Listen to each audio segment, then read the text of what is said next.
Yeah, welcome. Yours truly, Diva Marie, in the house representing for UNA Republic and UNA University, where we help you find your social freedom, financial freedom, and most importantly, your spiritual freedom. Let's go.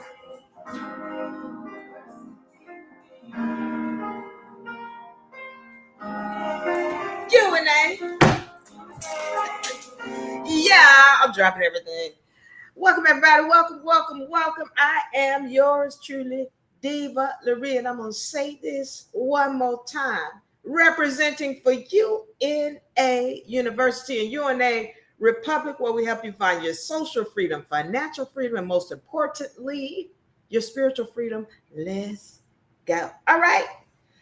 Uh, tonight, the topic is hidden scientific facts within biblical narratives.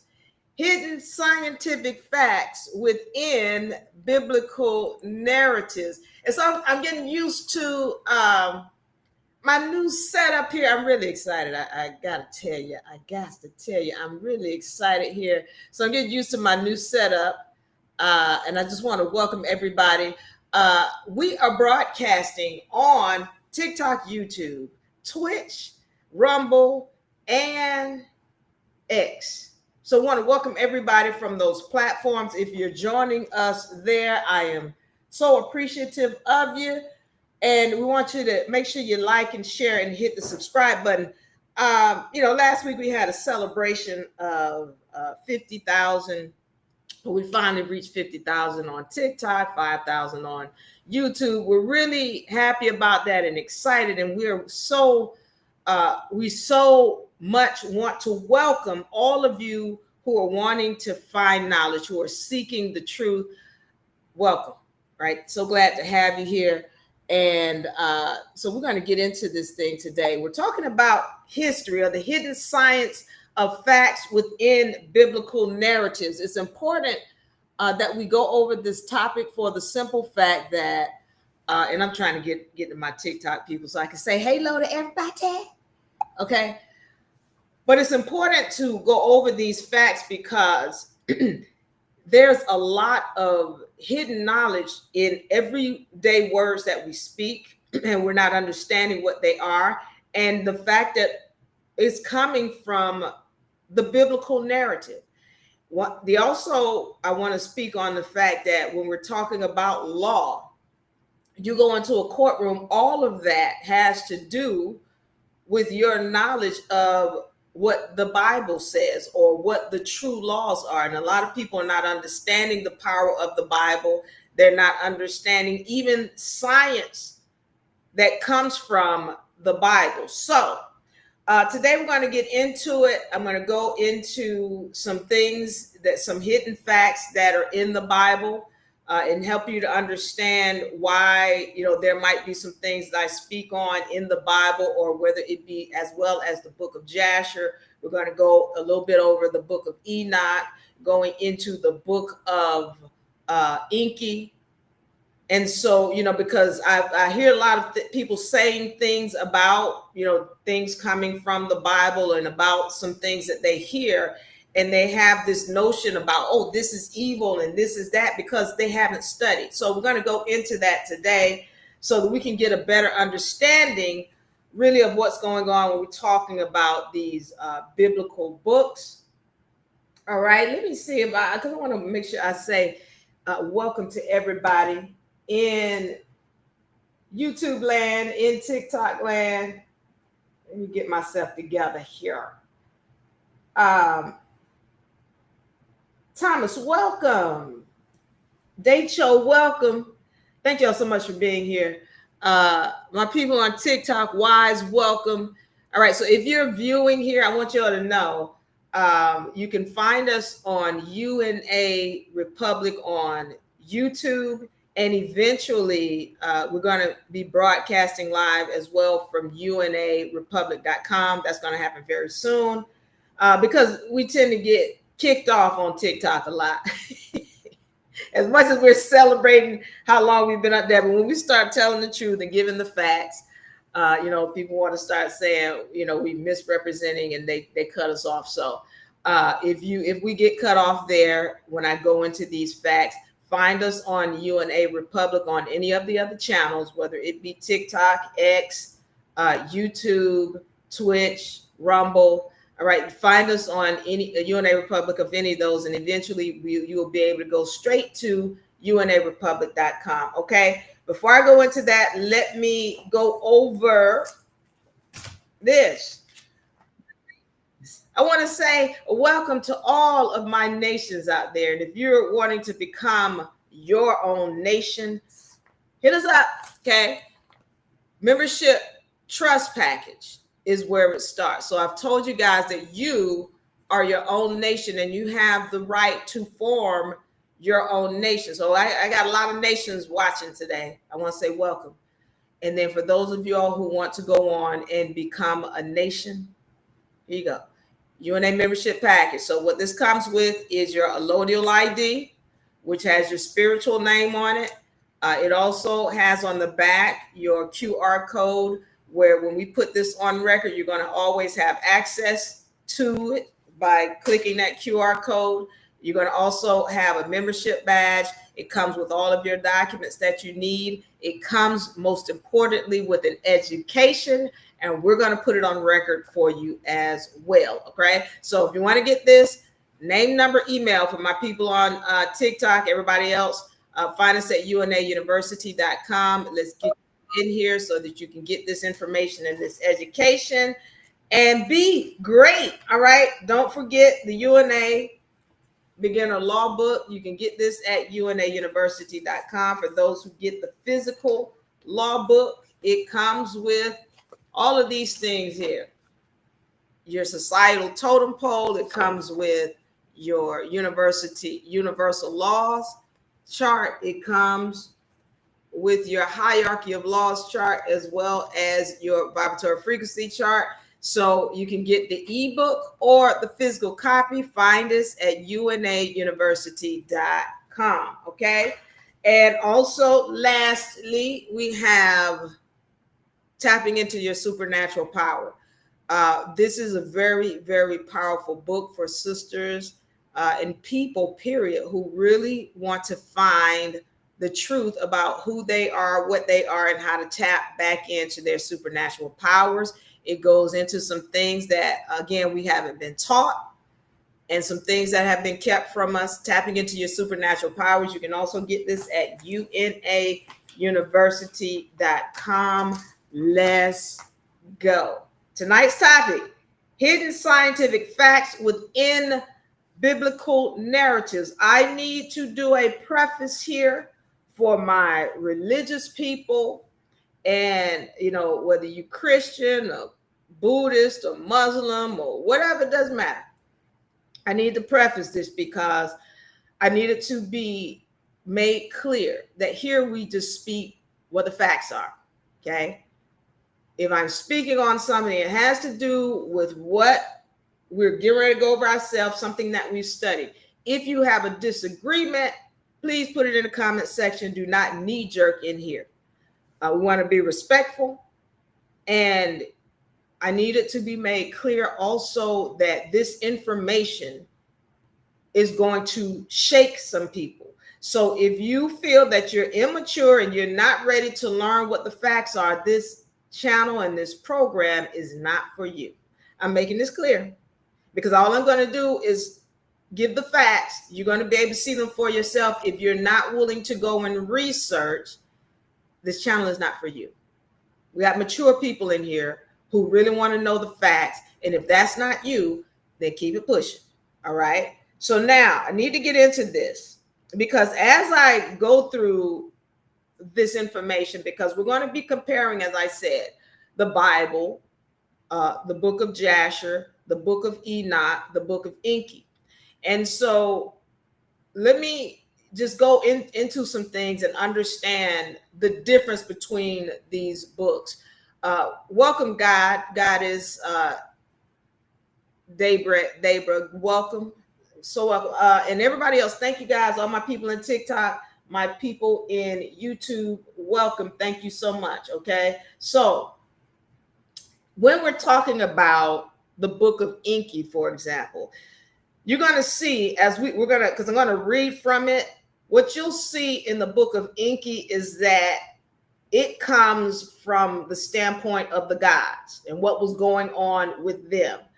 When we're talking about the Book of Jasher, it's more of a standpoint of somebody who was outside of the gods, and maybe they had some close relationships with somebody who was close to the gods, but not that they was really walking with them, but they kind of could see some things. Then when you're talking about the Bible, it reads like people who really had no idea. They just got the story from somebody else. That's what the Bible reads like. The Book of Enoch also reads like somebody who was walking close to somebody who was walking close to the guys. And you'll see what I mean when you read it. All right. So I need to say this from the top and preface some things when I talk about the Bible. Now, I've already said several times I have a very deep respect for the Bible because it has a lot of power, especially in this society, especially because of the fact that people don't even recognize when you go into court, you're dealing on a spiritual level. And that Bible will be your most powerful tool in court, your most powerful tool. But at the same time, let's understand that this Bible has been tampered with. It came into effect in 325 AD. The scriptures were around long before the Bible ever came around. And what is not being told, that those scriptures were written by sibyls and oracles, females, women. And these women were written out of their own stories. I'm not going into that today, but I just needed to be made clear. The Bible has a lot of power. It's got a lot of truth. It also has a lot of lies. And so today, again, some people are going to be upset because they've been told some things about what the Bible is, and they believe their preacher, and they don't understand that their preacher took an oath to keep some things from them, took an oath to keep things from them. So we're going to get into what some facts are today, because it's so deep that I'm just going to go into three main topics. All right. And as I go into this, I need to make this clear. I've heard people say things about the Book of Enki, or other books, or I heard this person, and they actually said this. They said, as is above, so is below. That's Antichrist, he says. That's satanic, he says. And the problem is that people are saying these things and they have studied nothing. And this guy who I heard say this, he's the biggest Bible thumping person that I know on the internet right now. Biggest Bible thumping person. But he turns around and says, as is above, so is below. That's satanic. Meanwhile, I'm ready to pull up right here, right now. As a matter of fact, let me pull it real quick. When we're talking about the Bible, if you look at Matthew 6:10,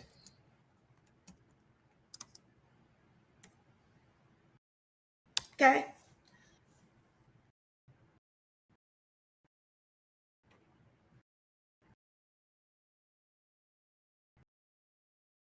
Matthew 6:10. Put this on the screen for me, Savvy.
All right, I will continue.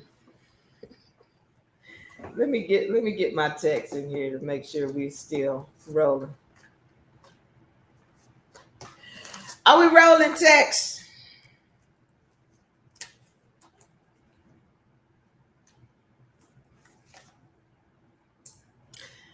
Hey y'all, I hope you're still with me.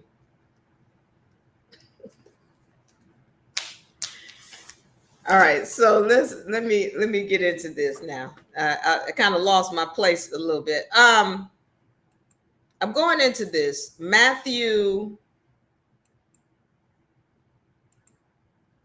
6:10. Okay, let me know on the screen for me.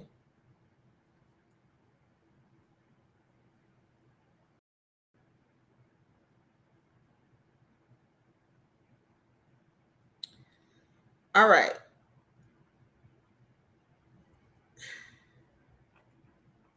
I hit this.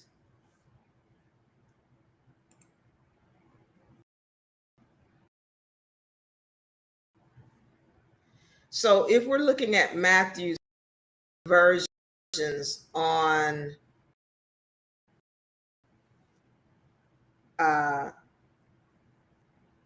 in different translations, Matthew 6:10 actually said in other translations, above, so is below.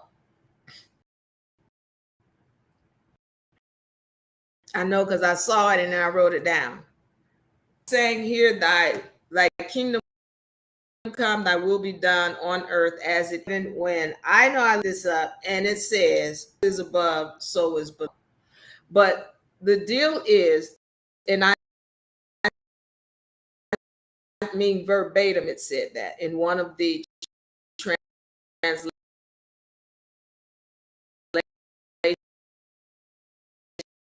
that I pulled down. However, my whole point is,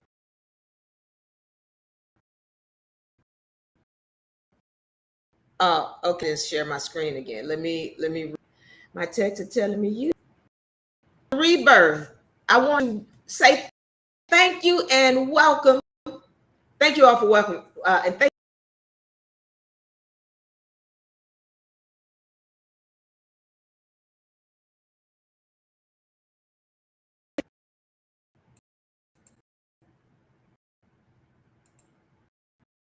let's see if I can.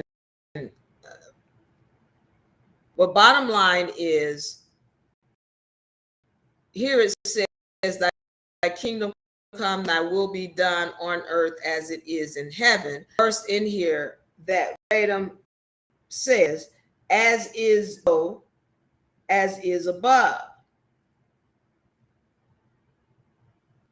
Okay, so what I need to make this clear is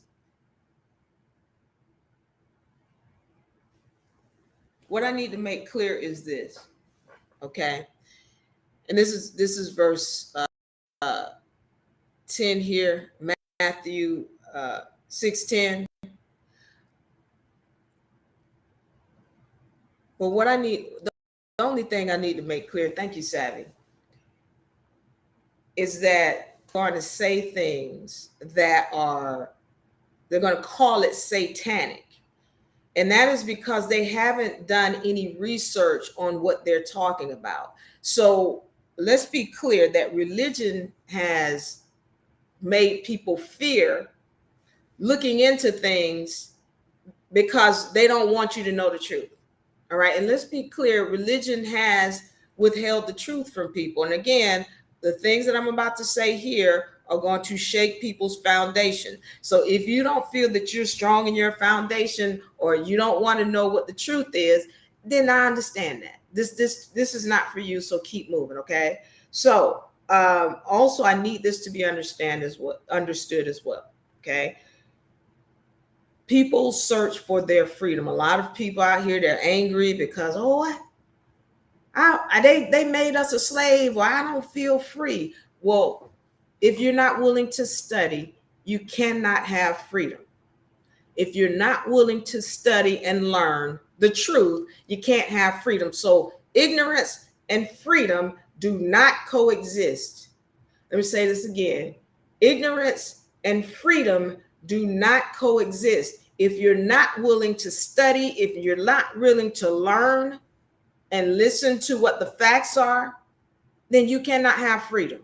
You don't even deserve it because you don't know the truth. Okay, so I just need that to be made clear as we move forward. I'm just going to go through what the facts are that are being stated in here. And then if you have any questions or comments, put them in the comments section. I want to read them before I get out of here. I want to say thank you once again to all my people in YouTube, all my people in TikTok, the Duchess, we still here. I don't know why whatever shut down, but it did. Freaky, I'm here. Thomas, welcome. Damon, welcome. All right.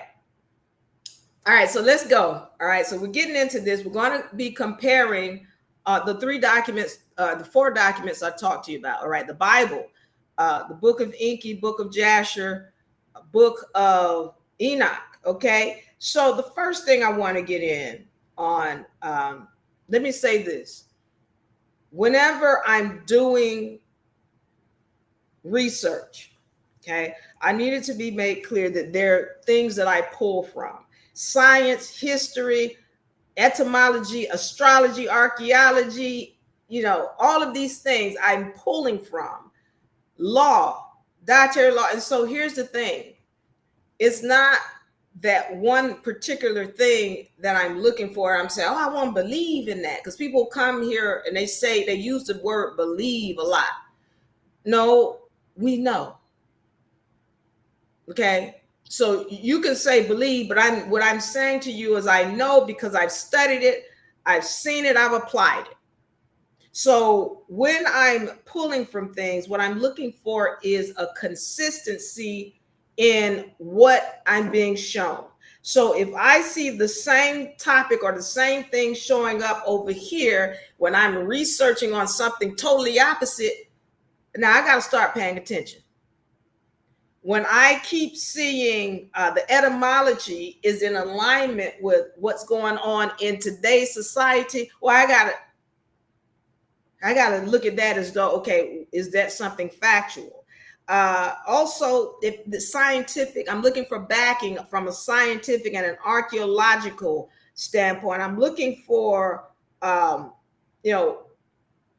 characters, like if the characters in one particular topic are the same in another, then I'm going to start, okay, there's something factual backing what is being said.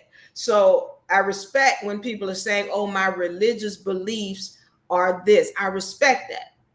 But then when you really want to go beyond beliefs, then you want to start studying other discipline, other books outside of that, because I need this to be made clear. We have been lied to from every standpoint, whether it be in the church, in the school, on the TV, in the society. We've been lied to. And once again, if you want to be free, you cannot be ignorant, because ignorance and freedom do not coexist. Okay, let's go into the first topic that I want to get into, the flood.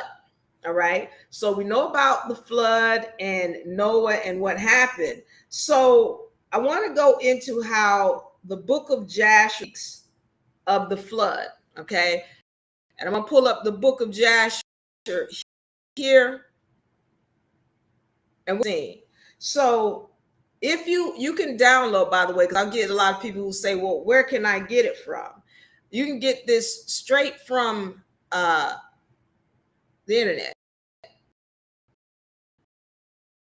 Go and type in the .pdf and you can get that straight off the internet. Okay, so let's go into this first one and let's talk about, let's read about what the Book of Jasher says about Noah. And the reason why I'm going through this is because we're going to compare this to the Book of Enki, because a lot of people want to say the Book of Enki is not real for whatever their reasons are. But we're going to compare the two. And then I need to say this too, because a lot of people want to say that, there's only one God. Meanwhile, when you go and do research, you know that the original religions, they showed many gods. It was polytheistic as opposed to monotheistic. And so what happens is people are stuck in this Bible, but they're not even recognizing that Elohim, which is removed from the Bible, Elohim, El meaning God, Ohim meaning many. Elohim means many gods. It's plural. But people want to act like, oh no, it's one God. No, it's many. And people are not recognizing that these gods of the Bible were the Anunnaki. Those come from the Anunnaki story. And so then they get disturbed. But then you got this being in this book that's saying, I am a jealous God. If it's just you, if it's only you, who are you jealous of? Y'all not getting it, okay? But hopefully, if you're ready to learn and grow in knowledge, then maybe you get it. You're gonna understand why this so-called God was jealous, because it was more than one of him. And let me make this clear: they stayed fighting. Everything that you see people doing in today's time, Erdemaze, Illings, K's, unalivings, grapings, they did that and then some. All right. Y'all don't have nothing on the Anunnaki. I just want to make that clear. So right now, what you're going to come to understand, hopefully those of you who want to go on and extend your study and knowledge of what the Bible really is, you're going to read these books. And then you're going to see for yourself how they absolutely not only equate to the Bible, but they come before the Bible. And if you read them, you're going to get some answers that you didn't get in the Bible. This includes Sodom and Gomorrah, the rib story, we're going to go into the Noah's Ark story. All of that is in all of these books, and they're told with greater detail. All right. So in the Book of Jasher, put this on the screen for me, Savvy. I want to welcome everybody. Thank you for the love, Skeet, and No Pain. Thank you. Okay, so let's zoom in on this, okay? Because we're going to read from, this is the Book of Jasher, and we're talking about, what's being talked about here is the flood, okay? And I'm not going to read all of it because I got so much that I want to get into today. And if y'all have any comments or questions, put them in the comment section so that I can get them, okay? So we're starting right here. If you have this Book of Jasher, you'll see it on the page 52. This is the PDF, line 15. And Noah and his household and all the living creatures that were within or with him came into the ark on account of the waters of the flood. And the Lord shut him in. And all the sons of men that were left upon the earth became exhausted through evil on account of the rain, for the waters were coming more violently upon the earth, and the animals and beasts were still surrounding the ark. Okay. It is not this thing that I spoke to you of 120 years back. Now, I highlighted this because I need you to be clear on how long this Noah was going on. Now, again, this is the Book of Jasher. And if you read the Book of Jasher, it's going to give you more insight. Again, like, for example, the Sodom and Gomorrah story. The Book of Jasher gives you more details about what really took place, because the Bible want to make everything seem like, oh, it was gay, they was just gay men, they was gay. It was way more going on than that. All right. And I mean things like parents and families, quote unquote, coming together at a specific time of the year, and they will switch not only their spouses, but they would let their children partake in this sexual energy. All right, this was something that they did every year in Sodom and or Gomorrah, one of them. But if you read the book of Jasher, which is I consider a less tampered with version of the Bible, I would say read that, because then you really start to get some detail on what was going on in those times. And it wasn't just, oh, they was gay. No, it was a lot more than that going on. All right. So here you got this thing where it says, it is not the thing that I spoke to you of 120 years ago, and you would not hearken to the voice of Lord, and now you desire to live upon the earth. So this has been going on for 100 years. So what happened is the Anunnaki, and again, this book doesn't necessarily speak about the Anunnaki, but we're going to go into the Book of Enki, and you're going to see what happens on that side. But here, Noah is saying, hey, I told y'all this 100 years ago, because the God had, or Enki had come to Noah and told Noah, listen, there's going to be a flood. He didn't tell Noah, and you're going to see that in the story too, because he couldn't talk to Noah because he was under, Enki was under orders not to speak to the humans and tell them that they were about to die. But he did go, and he got a message to Noah to let him know, okay, look, everything's getting ready to go down. You're ready to have a flood. I need you to build this boat. And when you get this boat built, pull the people you can pull on. And, the people who not coming, then you got to let them die. All right. And so Noah is telling all these people this, and he's saying, hey, there's going to be a flood and blah, blah, blah. And so he told them, and now it's 100 years later, and the flood is coming, and they're trying to get on the boat. And Noah is like, I told y'all this 120 years ago, and you didn't want to listen to me. I told you God was mad at you, and that if you didn't get on this boat and partake in what I'm trying to tell you, you were gonna die.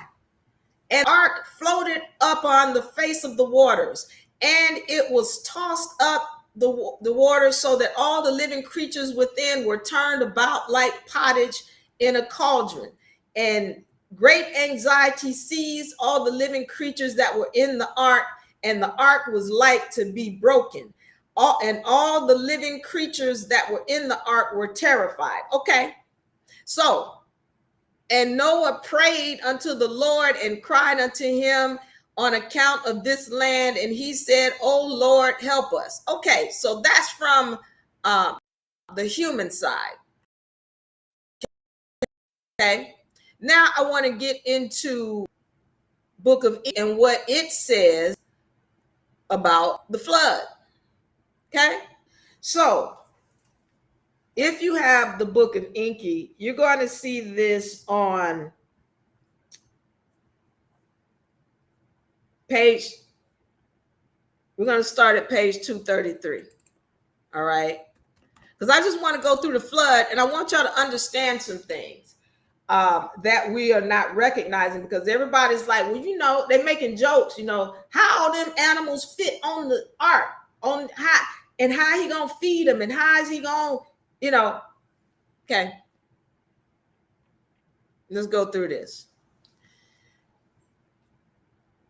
Right here, we're starting at 233. It says, on that day, on that fateful day, Enlil and Ninurta, the signal sent. All right, so I need to make this clear about who Enlil is and who Ninurta is. Remember, there's two brothers, Enlil and Enki. Enki was the one who loved the humans. Enlil was the one who absolutely hated them.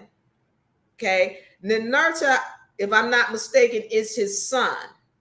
Okay, so it goes on to say, then the first terror weapon. So this is right before the flood. These are the things that they're doing during the flood. And I want to bring this up because, again, I'm going to bring science into this. I'm going to show you what you can see yourself about what they did. So let's understand something. When they say the first terror weapon from the skies, the Nerta let loose, okay? And I'm going to go back and also show you what happened on the ark. But what ends up happening here is that when the first Anunnaki came to the planet, he was carrying 7 or 8 nuclear weapons. Let me say this again. When the first Anunnaki, which was not Enlil or Enki, his name was Lela, I forget his name, but he was the first one to come, and he brought 7 nuclear weapons. And when they found the other, because he let one off on his way to the planet, according to the Book of Enki. But when they found those weapons, what they did was they hid them because they didn't want them to get into the wrong hands. But when they knew this flood was coming, Enlil wanted to make sure that the humans died. And I'm going to show you some proof of how you can see some things as we go through this. So what happens is, it says, then the first terror weapon from the skies, the Nerta, let loose.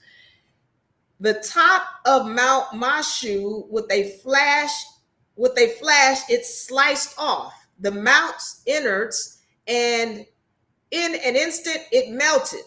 Above the place of the celestial chariots, the second weapon he unleashed with a brilliance of 7 suns, plains, rocks into the gushing wounds were made. So I want y'all to understand right here, Mount Mashu, this is modern day Iraq. Then it says above the place of the celestial chariots, this is modern day Pakistan. Now I need y'all to understand what's going on here, because they're unleashing nuclear weapons. And I'm going to show you on the map how this looks. With burnt and crushed stones was the plain of the chariots covered. Of all the forests that the plain had surrounded, only trees, stems were left standing. So they blasting this, and they like, okay, good, we're doing our thing. In the verdant valley where Nabu, the people, was converting Nergal as a caged bird to squash him planned. So he saw something. Nergal, which is one of the people who are flying these planes and dropping these bombs, he wanted to squash something. And because he wanted to keep somebody from getting what he saw. So over the 5 cities, one after the other, era upon each from the skies, a terror weapon sent. By the way, you'll see this stuff reads like Yoda. Y'all know how Yoda talked in Star Wars? That's what this reads like. This is how the Yoda talks. So forgive me, and then I'll kind of go over it if it's not understood. So what it's saying is, this guy was dropping these bombs over 5 cities, one after the other. 5 cities of the valley he finished off. To desolation they were overturned. With fire and brimstones were they upheavaled. All that lived there to vapor was turned. So everything was turned to vapor. By the awesome weapons were mountains toppled. Where the sea waters were barred, the bolt broke open. All right. So it is done. Era, which is one of the people who was on the plane, in his skyship shouted. Spaceship. In Nergal's heart, there was no more vengeance. So Nergal, when he started this, he was upset. He wanted to wipe everything out because that's what Enki had told him to do. Surviving their evil handiwork, the 2 heroes, by what they saw, were puzzled by a darkened skies, a darkening of the skies where the brilliance followed. Then a storm to blow began, swirling within a dark cloud, gloom from the skies, and evil wind carried. As the day wore on, the sun on the horizon, with darkness it obliterated. Meaning, those clouds took out the sun.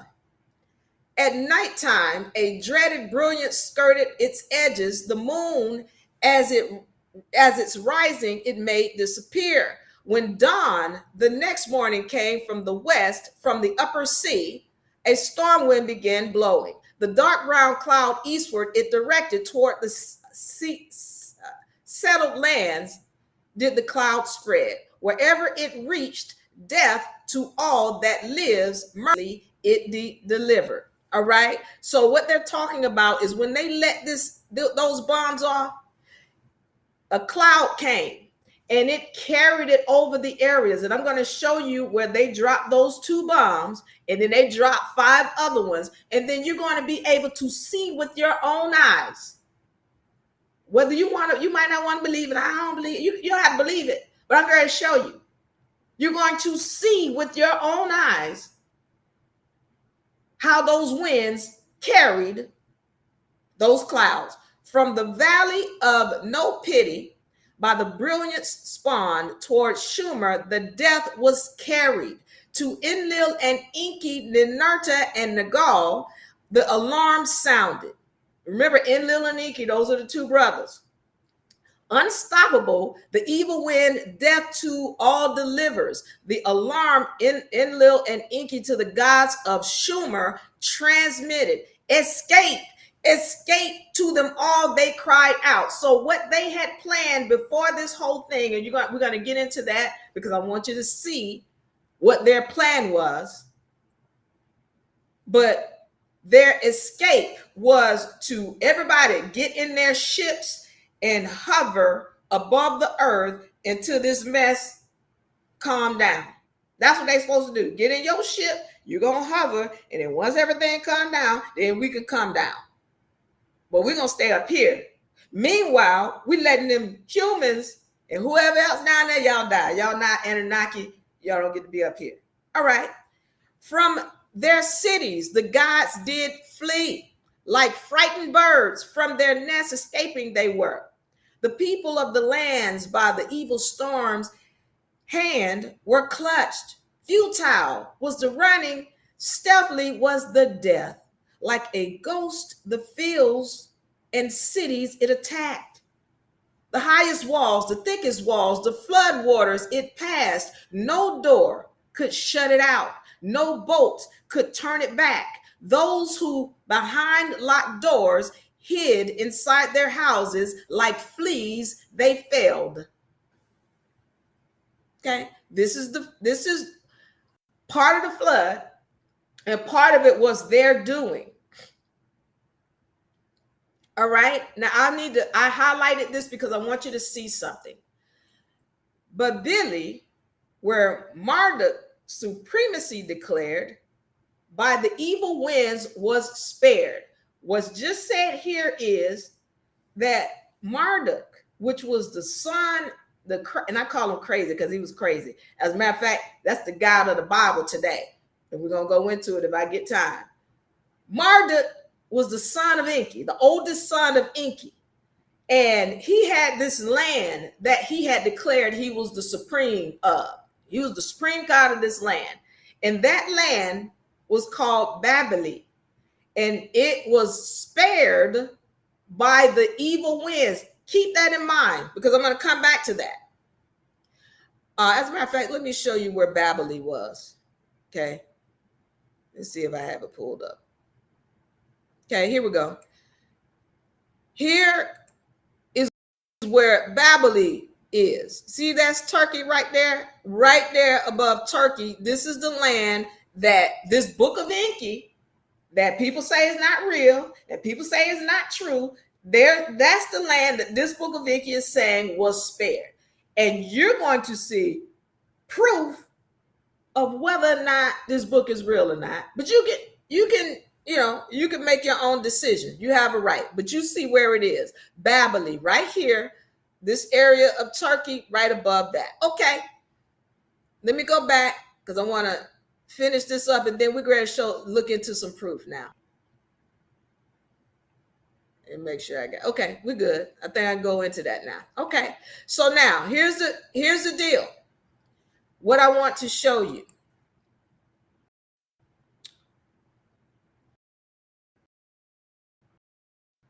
The first two that we just read about, where they showed you bombs were dropped. Let's take a look at it.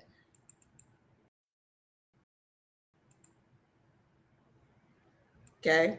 So when we're talking about Mesopotamia area, modern day Iraq, we're talking about Mesopotamia is right over here in this area, modern day Iraq. And then the other area they were talking about is Jerusalem. This says Israel, but this is really Pakistan. All right, let's be clear on that. This is really Pakistan. And I want to go back. Let me take a look at the names that they called it. Okay. Book of Enki up here. So I'm scrolling back up because there's one place where we talked about Babylon, and then there's these other two places up here. Modern day Iraq, which was Mount Mashu, is where they dropped the first bomb, and then modern day Pakistan, which is with the place of the celestial chariots. Okay, let's take a look here. All right, so here we go. Modern day Pakistan, and then modern day Iraq, which is this area where they first bombs. And then it goes on to say that the winds carried the clouds over the territories. Are y'all seeing what I'm seeing? If you're not, let me point it out to you. These lands right here, you're seeing this light colored, those are deserts. Anybody who's done any research knows that science shows that at one point, those territories used to have green grass, greenery, just like this. They were fertile. They weren't dead like this. If you study anything in science, it will let you know that those territories were hit by nuclear activity that caused it to be that way. Again, I'm not telling you to believe in the Book of Enki. I'm just giving you some information that my research says, well, it's got some validity to it. That's all I'm saying. So I want to go back to Babylon. Okay, let me make sure I pronounce the name right. Because remember what this Book of Enki says, and this particular land was spared. Remember, Turkey, see all this green up here? Does that look spared by the nuclear activity? I don't tell you to believe in anything. I'm just giving you that my research says there's validity in it. And if you have any questions, leave your comments in the comments section so that I can answer them. I'm trying to find my pen. Okay? Leave your comment in the comments section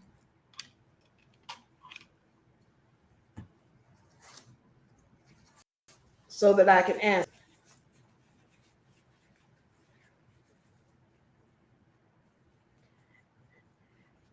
Mary says, we went to church 7 days a week as a kid, and I always thought, why would he say I am a jealous God?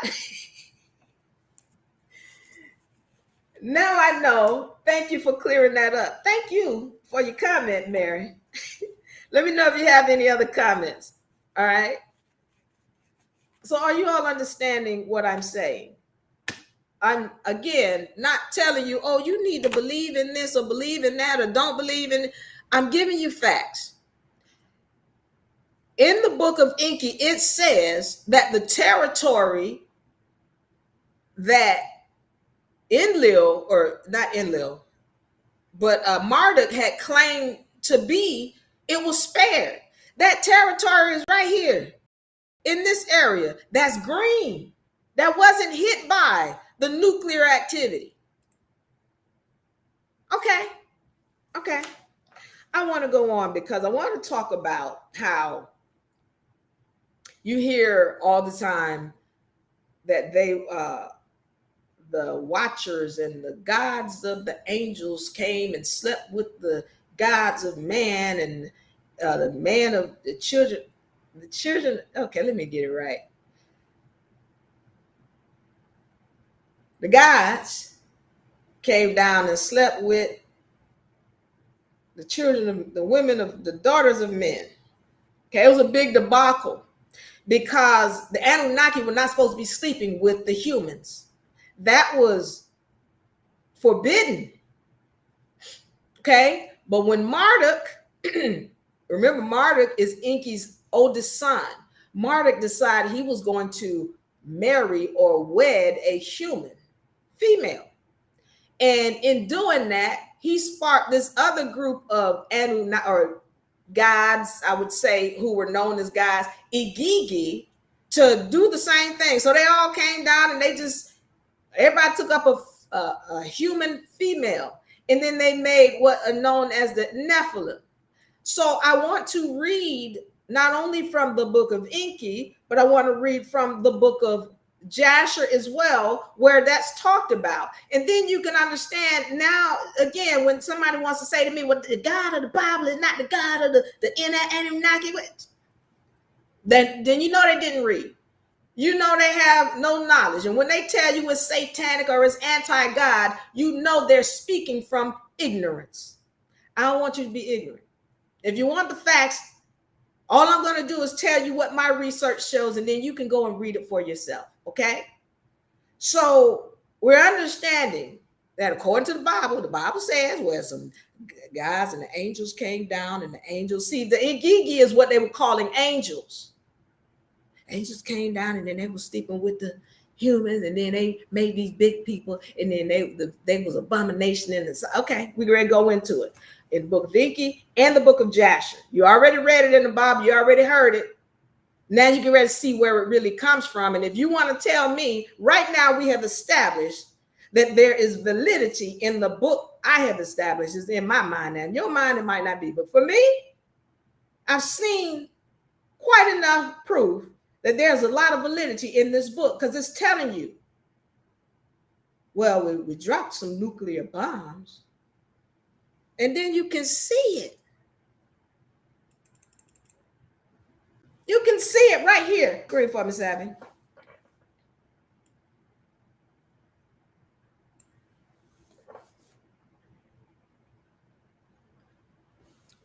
Savvy, put this on the screen for me.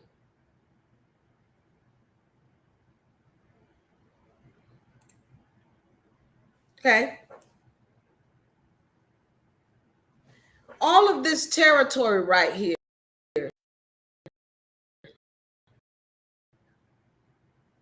any of this area, those are affected territories by the nuclear bombs that these guys put out. Okay. So thank you, Savvy. So I think you should be recognizing that the book has validity. Thank you, Savvy.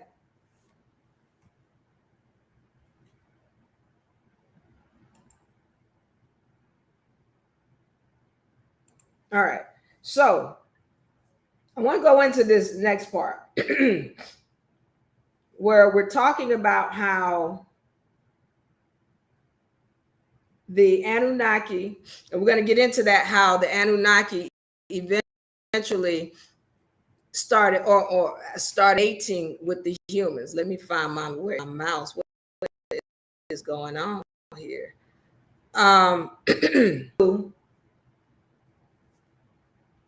Noah's Ark. Going back to this, I want to first talk about why Noah was so special to a God in particular. Okay.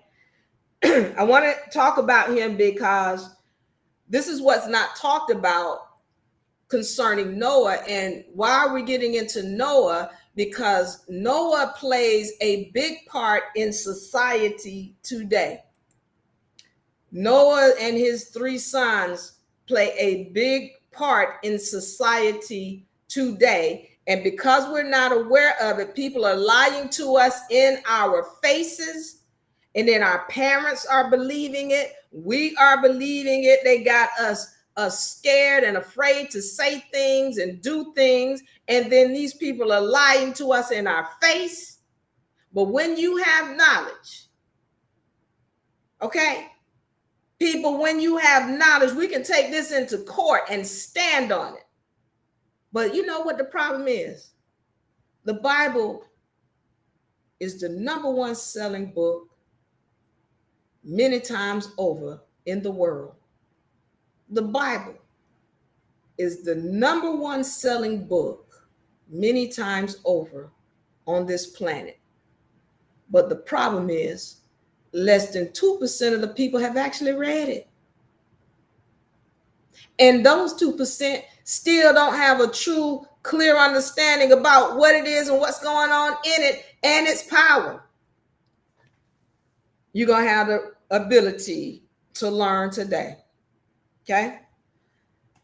Going into Noah and why he is special. I want to start in the Book of Jasher, and we're going to go to page, again, if you're in the Book of Jasher, we're going to go to page 47 on this, and we're going to read. And I want to give a preface on this because I need people to understand what's going on with Noah. Okay, put this on the screen for me, Savvy.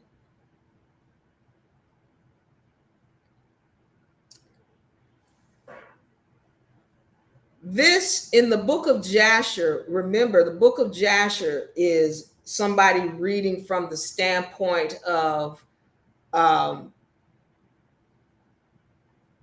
human that really doesn't know what's going on with the God. And I need y'all to know another thing about the Bible, and it's kind of happening here in the Book of Jasher. Somebody has removed the names of the gods within the book. Okay. Again, I told you there were many gods in the book. They used to be names, and even in this Book of Jasher, if you read it thoroughly throughout, you will see that it still has some of the names of the gods, and the vast majority of those gods were feminine gods. All right. The vast majority of those gods were feminine gods. So what I want y'all to understand and be clear of is, yeah, the book has some power and it has some truth. It also has some lies. It is not the perfect word of God. I can tell you that and give you many examples. All right. If you got a Bible, go read through it. Flip up all the way to the front of the book. And then flip to that second page and find where you got a little C inside of a circle. That means copyright. And I need you to understand, nobody has the right to copyright God's words. Nobody. But when you change those words and you put your own twist on it, and you change names and you take this out and you put that in and you move this over here, well, that becomes your copyrightable material. So if it's copyrighted, don't tell me it's the perfect word of God, because it's not. Secondly, when you read through that, you'll see it's talking about all these books that are left out. How is it perfect when it's not complete? There is a lot that we're going to understand here and unravel. I'm not trying to disrespect anybody's religion, but you have to come into knowledge now if you want to grow up. Now, if you want to stay asleep, I'm not talking to you. Change the channel, turn TV. But if you want to grow up, you want to get this knowledge so that you can not stop being a slave, okay, then let's go. In the Book of Jasher, what we're looking at here is, this is where God is talking about in this book how he is going to take man out and why. So let's read here. It says, and the Lord, I will blot out man that I created from the face of the earth, yea, from man to the birds of the air, together with cattle and beasts that are in the fields, for I repent that I made them. And all men who walked in the ways of the Lord died in those days, before the Lord brought the evil upon man which he had declared. For this was the Lord, that they should not see the evil which the Lord spoke of concerning the sons of men. And Noah found grace in the sight of the Lord, and the Lord chose him and his children to raise up seeds from them upon the face of the whole earth. Now, notice it keeps saying, and the Lord said, I will blot out man. But the Lord found grace in, or Noah found grace in the sight of the Lord. I need this to be made clear. These are two different Lords. These are two different Lords talking. David, we don't believe a word you say. Okay, hold on. Let me go to the Book of Enki and let us pay attention. In the Book of Enki, and let me get my correct page. We're going to 158. For those of y'all who have it, we're going to 158 in the Book of Enki.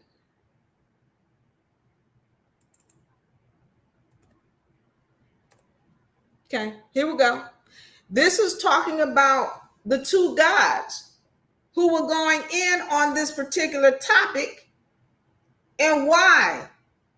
What they wanted to happen in the fight that was going on between these quote unquote lords. All right.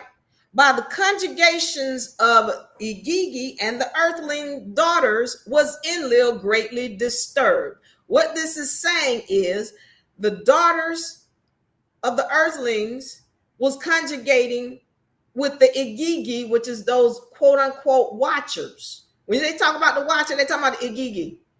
They were supposed to be watching, but no, they stopped watching and start participating. And Enlil, which is the one who couldn't stand the humans in the first place, was greatly disturbed by Marduk's espousal of an earthling female. Enlil was much distraught. Remember, Marduk is Enki's son, oldest son, the crazy one. And he was the first, well, one of the first one to marry a female earthling. In his eyes, the Anunnaki mission to earth had become perverted. To him, the howling, shouting earthlings, masses, and anathema became. What he's saying is they kept having sex all the time and they were shouting, and it became very annoying and disturbing to Enlil. The conjugations of sleep deprived me. They kept sexing so much, so loud, so long, I couldn't sleep. I'm sick of it. That is what Enlil is saying. I'm sick of them. Enlil says to them, Enlil to Enki said, let the earthlings by hunger and pestilence perish. The vengeance of Enlil they suffered. So pay attention to what's happening here. This is before the flood. And remember when Noah was telling them, he was like, I told y'all this 120 years ago to get on this boat. And I told y'all to be righteous 120 years. Well, during that time, everybody was going through a lack of food. There was issues. There was disturbances, not only on the earth, but on the moon, on Mars, on Nibiru, which is where the Anunnaki came from. So what it's saying here, it says, for one shar, the earthlings ate the grass of the fields. For the second shar, the third shar, the vengeance of Enlil, they suffered. So a shar, according to my research, is 3,600 years. But I don't think a shar is no 3,600 years in according with the Book of Jasher. All right, because this is the Book of Jasher. But there's another book, whatever book we read, where it says 120 years. I don't think that is 3,000 years. Okay, that's me or my research, but it just says a shar here. But when you look up a shar, it's saying 3,000 years. But he said 120 years went between the times where he said, "Hey, the gods told me y'all need to do this." No, this is the Book of Enki. I'm sorry. Yeah, the Book of Enki says a shar. But in the Book of Jasher, it says he told them 120 years. Okay, so I'm just comparing those two. Now, when I see a shar, when I go do research, they saying 3,000 years. But when I compare these two, one shar, two shar, three shar, it looks like a season to me. Meaning like 9 months is what it looks like. But don't quote me on that. All right. So, but bottom line is Enki is like, I told y'all this 120 years ago. And so Enki said, let them earthlings by hunger suffer. This, now you get to hear the gods talking about it. The gods are saying, hey, we are not, and really when I say the gods, it's Enlil who's doing it. Enlil told Enki, no, they're going to suffer. All right. So pay attention now. To Eridu, Zusidra, and this is right here. Hold on. This is Noah. To Eridu, Zusid. I had this name pronounced. Now I want to mess it up. Zeusudra of the earthlings, a spokesman journeyed. So Noah went to Eridu, which is where Enki was. And he went to Enki, he said, to the house of the Lord Enki. And Enki, by Enlil's decree, was bound. He couldn't really talk to Noah because they had already made a pact where Enki had to vow not to say anything. Enlil told him, you don't say a word, and we're going to go to. All right. So let me go on down here. Now, I need you to understand why Enlil had such a disdain for the humans and earth for that matter. All right. Enlil felt very trapped on the planet, and he was. All of them were. This is why when people be asking me, well, do you think they left? Why they leave? Where they go? They didn't leave. They're still here. And some of them in hiding, and some of them right in your face in a different form you just don't know. Okay.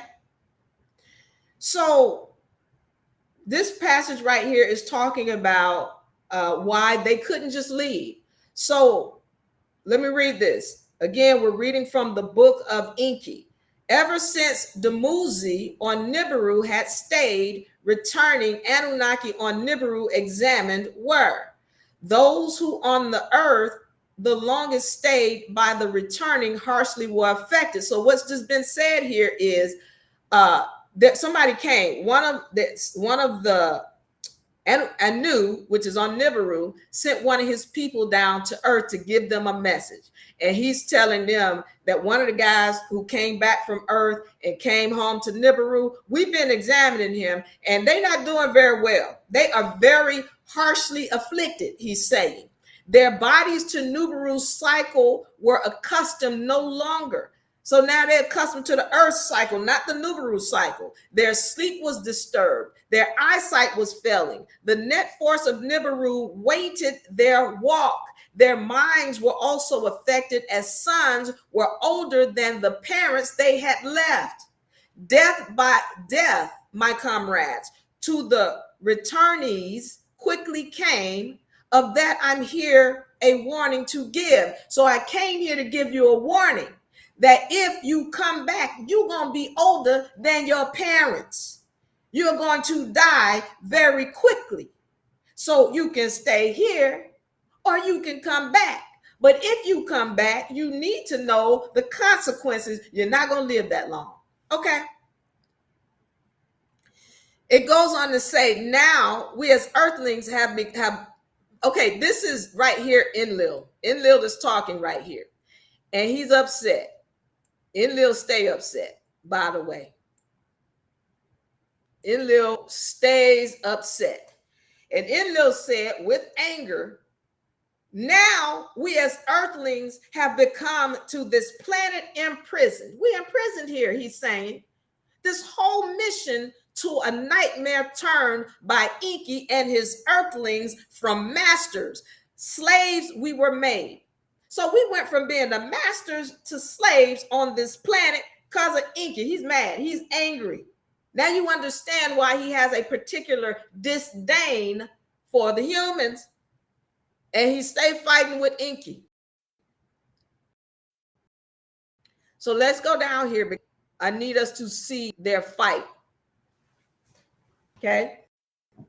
Excuse me.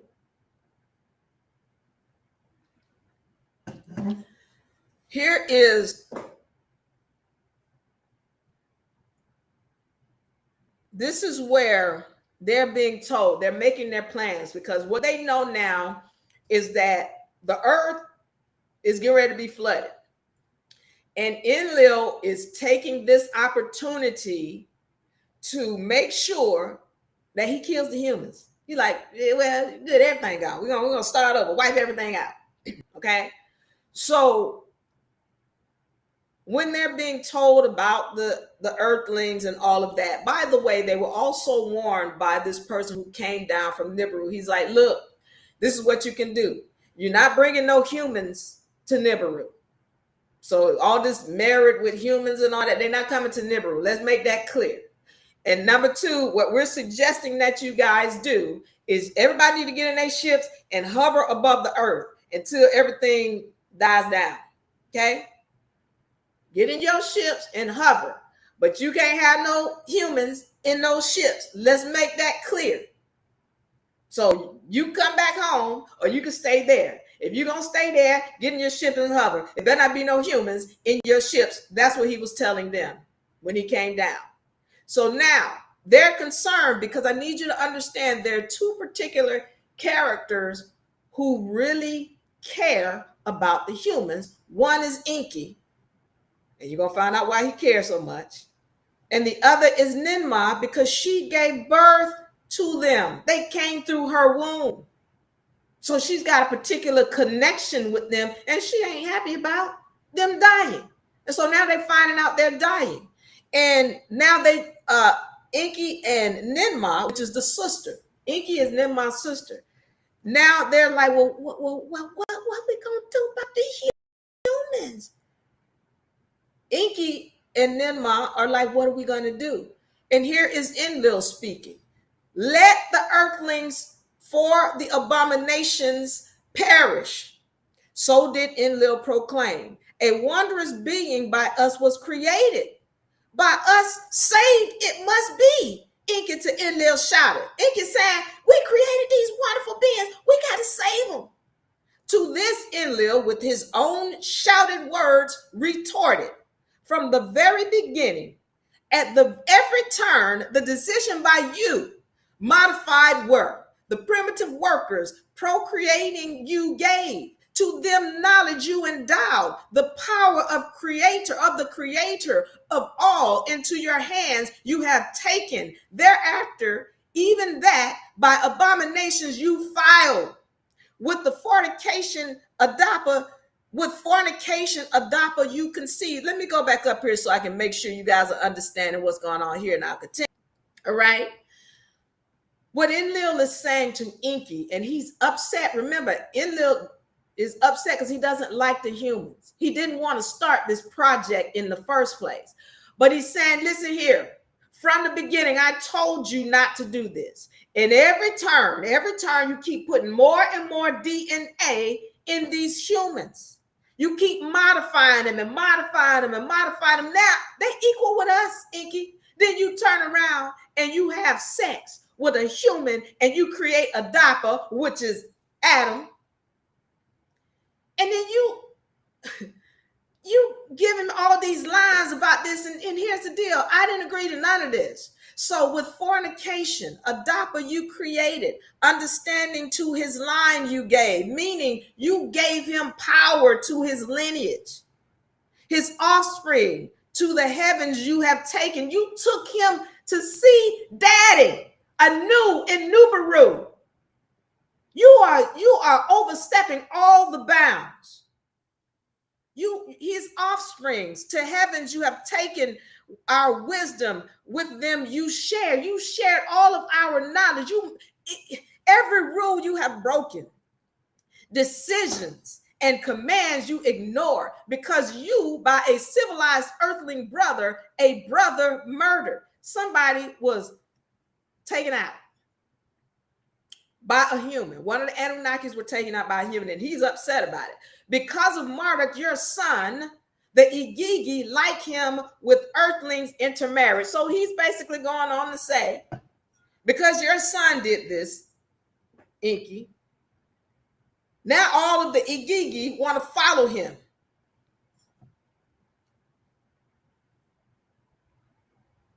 Okay? So you're seeing a fight between these two gods, one that can't stand the humans, one that loves them. Okay. Enlil is the one that does not like them. Enki is the one that loves and adores them. So I need to go down here. And I just want to hit on this real quick. Enki, it says, his brother Enki Enlil then addressed to him, he was thus saying, however, if ever the calamity might, okay, so here's what they're talking about. So I make this clear. They're talking about that they want to make sure there is a record of what has happened on earth. And so the way they keep the records is by burying it. And they're going to tell you where they're burying it. All right. His brother Enki Enlil then addressed to him, he was thus saying, however, if ever the calamity might be survived, meaning if there are people who survive it, let all that had happened be remembered. Let us tablets of records in Sipar, in the depths of the earth, safely bury. Let what from one planet on another done in days to come uncovered be. So we're going to bury the proof and the tablets of what happened in this place called Sipar. And where exactly is this place called Sipar? In modern day Iraq. And again, I want you guys to start, read this book and then start doing your own research. But right here in modern day Iraq,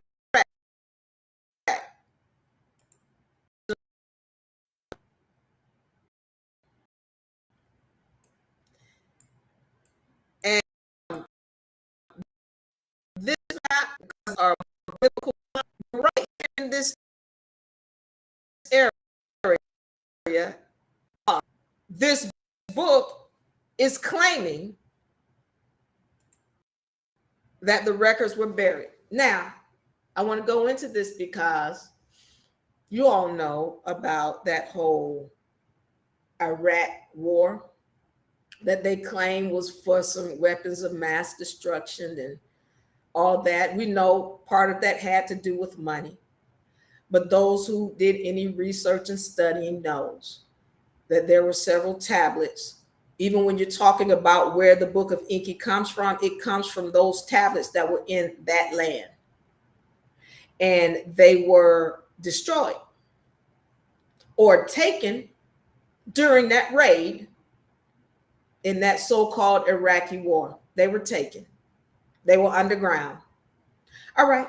But don't believe me. Do your research. If you have any questions, leave them in the comment section. I want to get to them before I get out of here. All right, let's go back to the Book of Enki.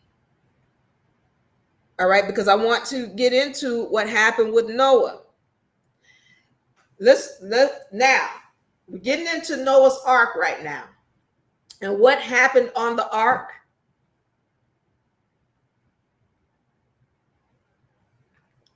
How the Ark came to be, and how Ninmah and Enki, which is the sister, Enki and his sister, worked to make sure that they would be able to save the beings on the earth or replenish the earth with the beings after the flood. All right.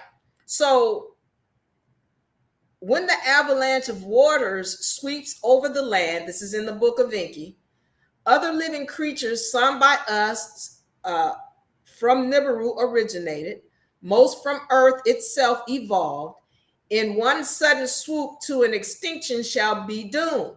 Let us, you and me, and this is Enki speaking to his sister, their seeds of life preserve, their life essence for safekeeping extract. Ninma, she who gave life, to the words of Enki, favor gave. So Ninma was happy that he was saying, okay, we're ready to go and collect the DNA of all the beings on the planet. Let me say this again. We're going to go and collect all the DNA of all the beings on the planet. They collect one donkey female, one donkey male, one horse female, one horse male, one elephant female, one. Let me give you an example of how this works.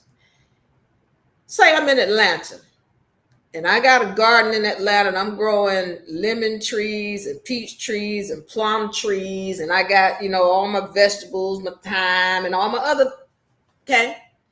But I'm going to move to California and I'm going to have my whole garden in California. Am I going to pull up this lemon tree and this peach tree and this plum tree and all my garden? Am I going to pull that up and put that on the plane and take that over to Cali with me? No, I'm not. I'm going to make sure I got seeds from all of those species that was in this garden so that when I get over here, I can replant them. It's the same thing that they were doing. I don't need the whole being. And you know how Enki was. Read the book. He don't need the whole being to recreate the being. I just need a seed. Oh, it's microscopic. Okay. And so what happens is, as we're going to read through here later, is that they took all of those seeds and put them in a box and put it on the ship with Noah. That's where the animals came in. It wasn't he had each animal. Okay. So I want to go into this. We're going to get into how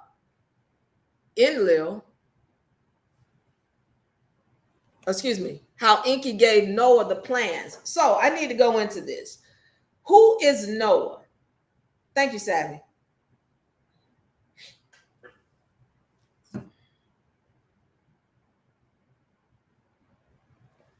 I need to go into this. Who is Noah, and why was he so loved by the quote unquote gods? Why did Enki love him so much? I want to go now to the Book of Enoch.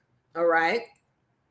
So I need you to understand that Enoch is Noah's father. He the father. Actually, no, he the daddy. All right. Enoch is not. Hold on, let me make sure. Enoch is the one who everybody went to. So let me get my lineage right. Let me show you on the screen. I'm going to start here.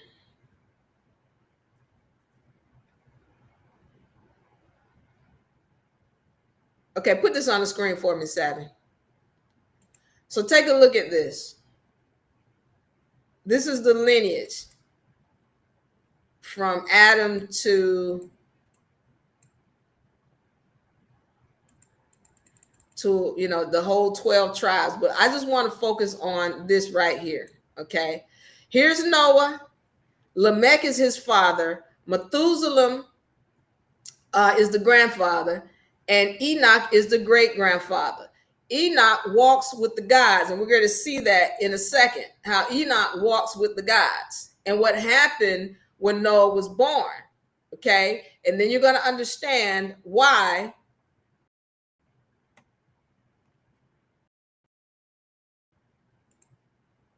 Enlil has for Noah.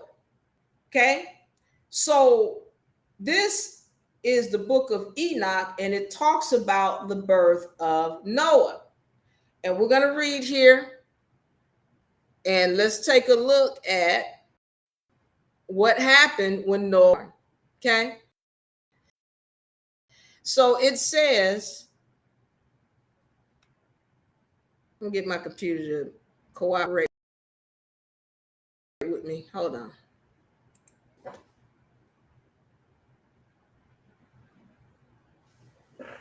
Okay, let me try it again.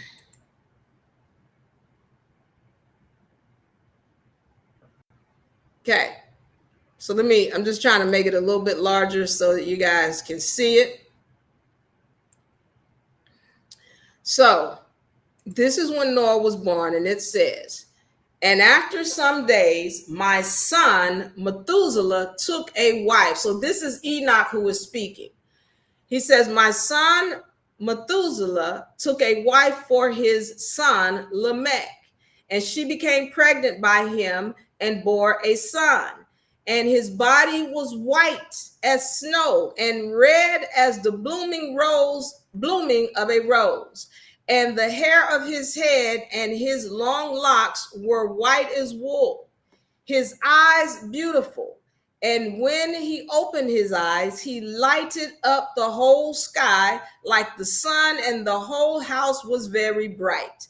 And thereupon he arose in the hands of the midwife, opened his mouth, and conversed with the Lord of righteousness. And after his father Lamech was afraid of him and fled and came to his father Methuselah. Once again, we're reading from the book of Enoch. All right. And he said unto him, I have begotten a strange son, diverse from an unlike man, and resembling the sons of the God of heaven. And his nature is different, and he is not like us. And his eyes are as the rays of the sun, and his countenance is glorious. And it seems to me that he is not sprung from me, but from the angels, which be the Igigi and the Anunnaki. And I fear that in his days a wonder may be wrought on the earth. And now, my father, I am here to petition thee and implore thee that thou mayest go to Enoch, our father, and learn from him the truth, from his dwelling place is amongst the angels. Now, I'm reading this because, again, I'm making sure you're recognizing why. First of all these books are tied in. Not only the book of Enki, you got the book of Enoch, you got the book of Jasher, and they're all telling you the same thing. The Bible doesn't go into this stuff. The Bible doesn't tell you the truth about what's going on with Noah. Because if it did, then you would know who the Anunnaki were. And if you knew who the Anunnaki were, you would know who this crazy God in the Bible is. Okay, that's another story. We're going to get to it. So here we have a situation where it says, and when Methuselah heard the words of his son, he came to me to the ends of the earth. Because see, he hang with the gods, and the gods be in the ends of the earth. So he came to me in the ends of the earth, for he had heard I was there, and he cried aloud, and I heard his voice, and I came to him. Now, before we go into this, I need you to understand what happened before this happened. All right. Before this, Lamech, who is Noah's father, he asked the wife, he said, woman, did you sleep with one of the guys? Because this baby does not look like me. And she said, I'm so insulted that you would ask me such a question. This child looks like one of the guys. It don't look like me. Did you sleep with one of the guys? I'm insulted that you would. She never admitted it. She never answered the question. But when you get the book, you can read it for yourself. And we're going to find out if she actually slept with one of the gods. And now, my father, hear me. Unto Lamech my son, there hath been born a son, the like of whom there is none. And his nature is not like man's nature. And the color of his body is whiter than snow and redder than the bloom of a rose. And the hair is on his head is whiter than white wool. And his eyes are like the rays of the sun. And he opened his eyes and thereupon lighted up the whole house. In the generations of my father Jared, some of the angels of heaven transgressed the world. Again, going back to these angels that were sleeping with the daughters of men. And behold, they committed sin and transgressed the law and have united themselves with women and committed sin with them and have married some of them and have begot children by them. Okay. And now make known to thy son Lamech that he who has been born is in truth his son. Now, this is where Lamech, hold on. So I need you to understand where this conversation is coming from now. Okay, going back to this image here. This is Noah. Lamech went to his father, Methuselah. Methuselah went to Enoch. Enoch is now talking to Methuselah and telling him, look, you need to go back to Lamech and tell him that's his son, to raise his son and to be quiet and just do what he needs to do because his son is going to grow up and save the world. All right. So now we understand it is Enoch and Methuselah, they're talking, and Enoch is telling Methuselah, tell him to be quiet and raise that baby because that baby got to save the world. All right. So getting back to this. He says, and now make known to thy son Lamech that he who has been born, and once again, we are reading from the book of Enoch, which was taken out of the Bible as well. All right. He who has been born is in truth his son, and call his name Noah. For he shall be left to you, and he is his sons shall be saved from the destruction which shall come upon the earth on account of all the sins and all the unrighteousness which shall be consummated on earth in his days. And it goes on to say, once again, he's telling them, look, and now my son, go and make known to thy son Lamech that this son which has been born is in truth his son, and that is no lie. And it was a lie. Okay, so we understanding this now, that they knew, and they knew that there would be destruction on the earth. Enoch was telling them, your son can save the world. Go back and raise him because we need him. All right. Now I need to go to the Book of Enki.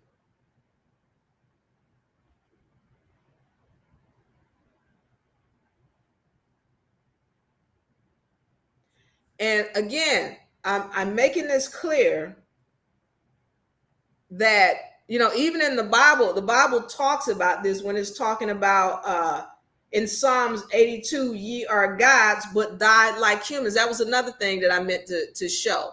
But I'm gonna find it real quick because I don't want to not put it up here. Psalms 82. And this is where it's saying how they will die like humans. 6, verse 6, I have said, ye are gods, and all of you are children most high, but ye shall die like men and fall.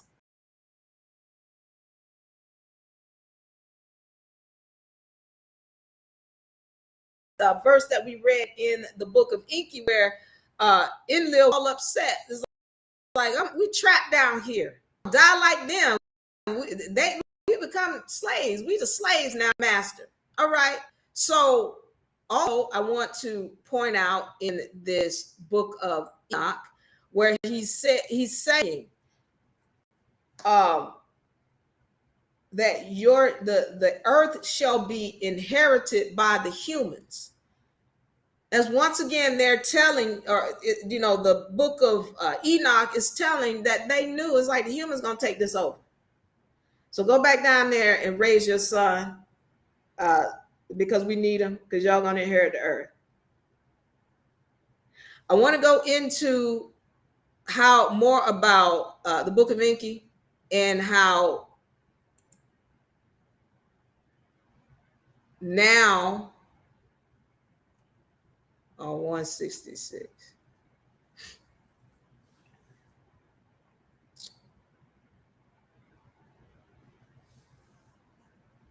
In this Book of Enki, what it's talking about now is how it's being stated that, oh, Noah is your son.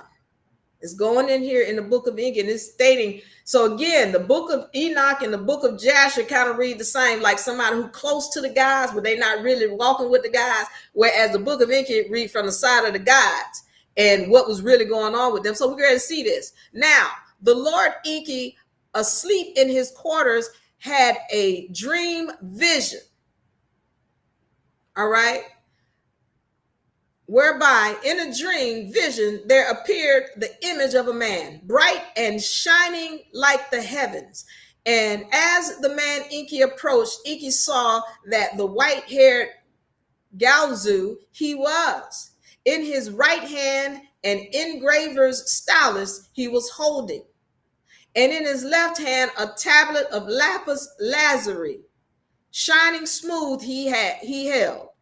As he approached near enough by Enki's bed to stand, Galzu spoke up and said, "Unwarranted your accusations against Enlil were, for only the truth he spoke." So Enlil again and Enki were battling. And this guy is saying in his dream to Enki, you didn't have to be so hard on him. He was only telling the truth about the humans and what y'all did.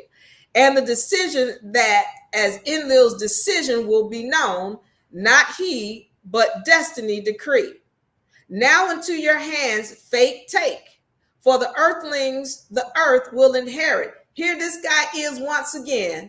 Now this is on the Anunnaki side, saying the earthling's going to inherit the earth.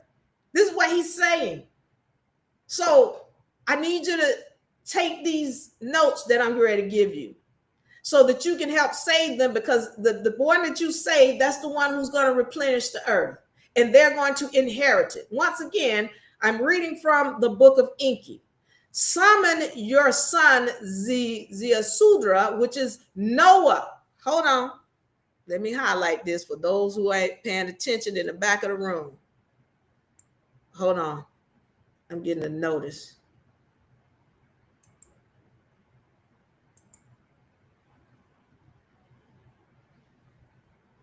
I want to thank everybody for joining us as I take this break real quick, so I can get myself back online. All my people in YouTube, thank you so much. Hold on.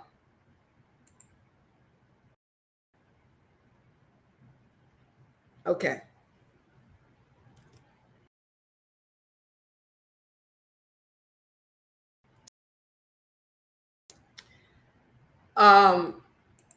All my people in YouTube, thank you so much.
All right, so let me see if I can get this fixed back. We're having power problems, so forgive me, and I'm gonna see if I can.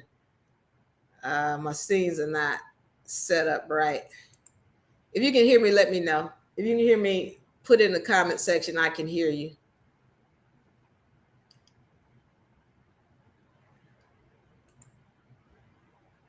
All right. So I, again, this is my new system. Okay, so you can hear me. Okay, so this is my new system. So what I have to do is just flip back between this and my screen until I get my other text. Okay, thank you so much. So let me continue, because right here, what we're talking about, we're reading from the Book of Enki. And what you're seeing here is that someone came into Enki's dreams, and he's talking to Enki, and he's saying, listen, summon your son Zeusidra, which is Noah, without breaking the oath to him, the coming calamity revealed. So what he just said is, call Noah without breaking your oath, because Enki has made an oath to Enlil to not say anything to the humans about what has happened. So he made an oath. And so, and then he said, tell him without breaking your oath about the calamity that is coming. A boat that the water avalanche can withstand, a submersible one to build him tell. So tell him how to build this boat that can withstand all these other things. And it's going to tell you what kind of boat he told Noah to build. He said, let him in it save himself and his kinfolk and the seed of all that is useful, be it plant or animal, also take. Okay? So he's telling him, look, anything that's useful, tell him to save it. Him, himself, his kinfolk, save it. Okay? I'm going to say, oh, doggone it. Let me put this on the screen. I forgot y'all couldn't see the screen. All right, hold on for a second.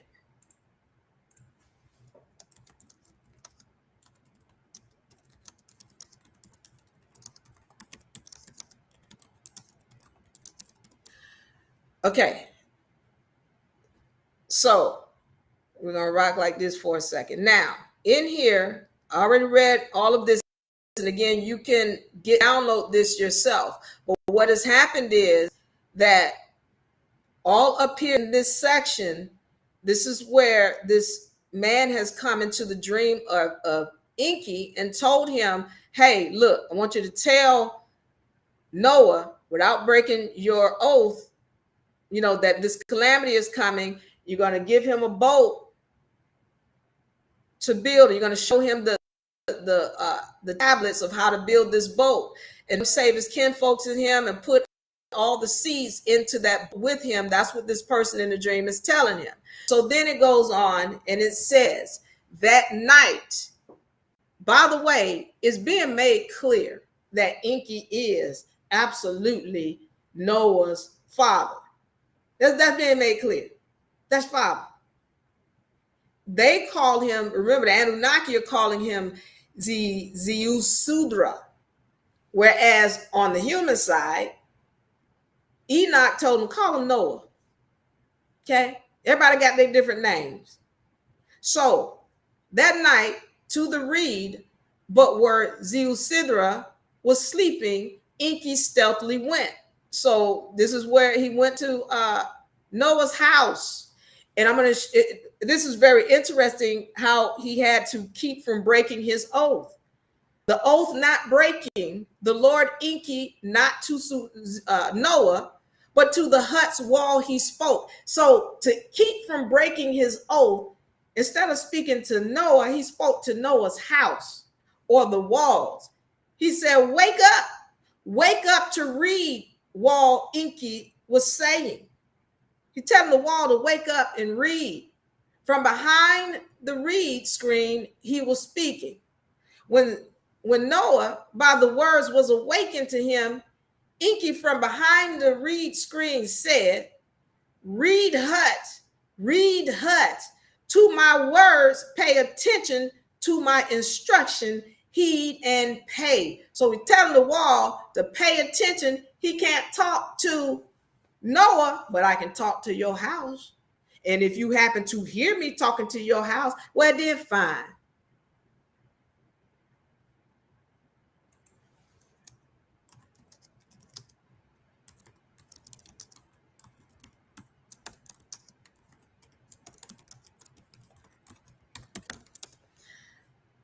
Okay, so moving on down here. On all the habitations over the cities, and calamitous storm will sweep. So he's telling them a storm is coming, and everybody's going to get hit. The destruction of mankind and its offspring will be. This is the final ruling, the word of assembly by Enlil convened. This is the decision by Anu and Elil and Ninmah spoken. Now heed my words, observe the message. So what he said is they all made a pact.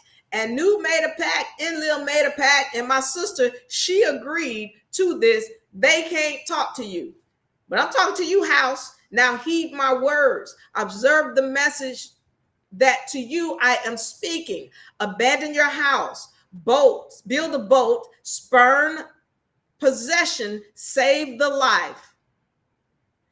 The boat that you must build is designed, and measurements on a table are shown, on a tablet are shown. So he had a tablet. The little tablets y'all got, they already had those back in the day.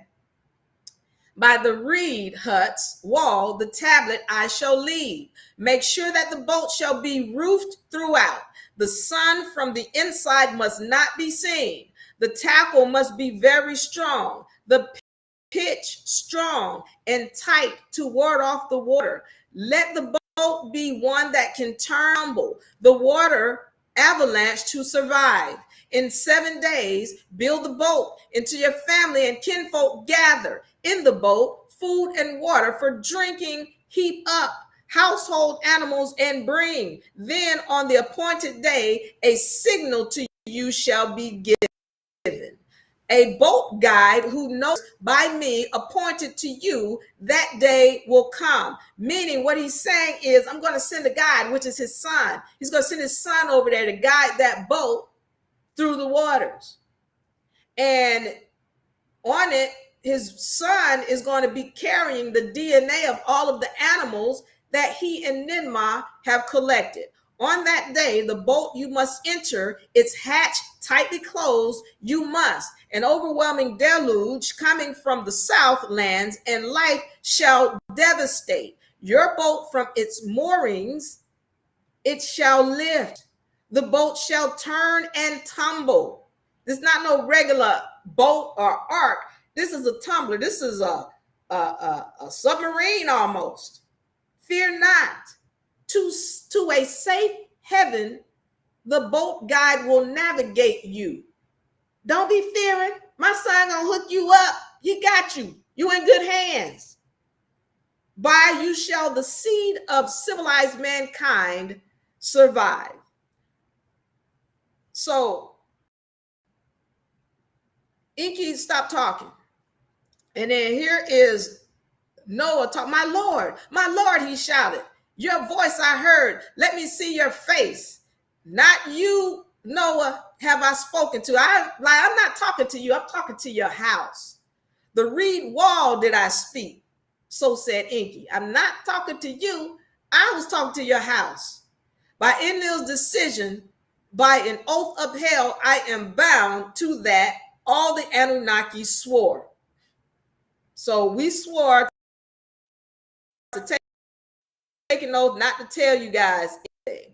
Once again, that's coming from the book. One second. So that's coming from the book of Enki, and we're seeing clearly that it is Noah's son, or excuse me, Enki is Noah's son. In accordance with the book of Enki, in accordance with the book of Enoch. So when I see these two books, that are overlapping in what they're saying, then I gotta say that there's some validity in what's being said here. And I've already studied, and that's not the only thing. I just showed you one thing when we're talking about the weapons that were used, to the nuclear weapons and all of that. That's just one thing. There's so many things in the Book of Enki that give you an understanding of how it's based on fact. In its alignment with science, it's in alignment with history, it's in alignment with etymology, which we're going to go over in a few seconds. So this is where, I'm saying you got to learn to study. You got to study this. It can't just be that you are blinded and you like here, and then you listen to other people say, oh, that's anti-God, or that's evil. We got to grow up. Okay. I want to go into Enki's son and how he prepared the boat for the flood. Okay. Once again, if you're reading with me, again, this is the Book of Enki. I'm going down to page 172, and I just want to go into how Enki's son prepared the boat. So at this time, the flood is in full effect right by now. So Enki's son gets there and he's like, bottom up the hatch. Ningal to Noah shouted. It's like, close the door. Let's go. We got to go. Tell the trap door, together the trap door that the hatch concealed, they pulled down. Watertight and closed completely was the boat. Inside riot, a ray of light penetrated. On that day, on that unforgettable day, the deluge with a roar began. All right. Let me see if I have. So basically, this is the Book of Enki letting you know that Enki's son got on the boat with Noah. And when he went to that boat, if you read this, you'll see that his father, Enki, gave him the DNA to take on the boat with them and make sure it was safe. Because once again, no DNA, no humans, no nothing could be on those ships that were to be hovering above the earth that the Anunnaki were going to be in. All right. So I want to get into Noah's sons. All right. Let me put this up. And I forget to switch back and forth because normally I have my, we're having some power issues over here. Okay. So now, let's go here. We're going to go to, actually, here we go. This is the lineage. Okay. We're going to look at this Ham, Shem, and Japheth. And I need you guys to pay close attention because of the simple fact that there's a lot going on in this society today, and we don't even recognize how truly biblical it is. Okay? So I hope you find this information well. I'm going to hit this, and then I'm going to answer questions. I want to say thank you to all my people in TikTok. And New Ra, welcome. Miss C, welcome. Elmore, hello. Welcome. Carly, welcome. So I'm going to answer your questions after I get into this. And then, please, if you have any other questions, go ahead and put them in the comment section so that I can get to them before I get out of here. Now, what we have here is, here you got Noah, and you've got Shem, Japheth, and Ham. Now, both of the books, Book of Enoch and the Book of Enki, have already stated that the humans are supposed to inherit the earth. So make sure you take care of them. And there's this plan amongst the Anunnaki who were fighting amongst themselves because they didn't like the humans. Some of them did, some of them didn't. Okay. Now, when Noah had his 3 sons, I need you to understand other entities survived, by the way. But these are the ones that we know of: Shem, Japheth, Ham. Okay. Ham means burnt faced or very, very dark skinned. Shem was if I'm not mistaken, this is the middle son. Ham is the oldest son. Japheth is the youngest son. Now, your Hamitic people, and let me pull this map up.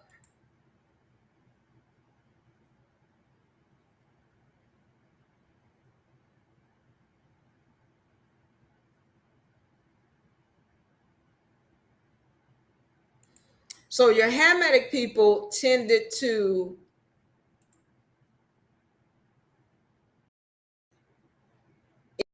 inhabit a particular area, was the area we know of as Africa today. As I back out of here, this is where your Hamitic people tended to inhabit. This area, right? Africa. This was their area. Your Shemitic people were mainly in this area here, what is known today as the Middle East. And then your Japheth people were more of your people around this area here. Germany, Japan, China. Buddha was over here, melanated. Okay. So now that we're understanding that, we are recognizing the territories where they come from. That's important, because when you see people in Ethiopia speaking Hebrew, they want to claim that they Africans just because they melanated. They're not recognizing that these are people in Ethiopia that fled from where the 12 tribes used to be, which is in this area right here. I hope y'all can see this, what I'm pointing at. Let me make this a little bit larger. All right. So when you see that people have fled into Ethiopia, you can go and read the Bible, and then you can see that there was a pillaging of what's known as the 12 tribes, and that a lot of them ran down into this area known as Ethiopia. You got another set that's called the Lost 10 Tribes, or the 10 Lost Tribes, or what have you. And a lot of them ended up in territories, all of which my research is showing they ended up Americas because they were seafaring people. Okay. So now we're having an understanding of who these people are. I need to go back to this illustration right here, because I need to go into what Shem means and how you see this term darn near every day, especially if you watch the news. There is a term, and I'm going to type it because I know how TikTok will shut me down in no time if I say something they don't like. So let me just spell it out for you, and then you can see it for yourself. Shem deals with a lineage.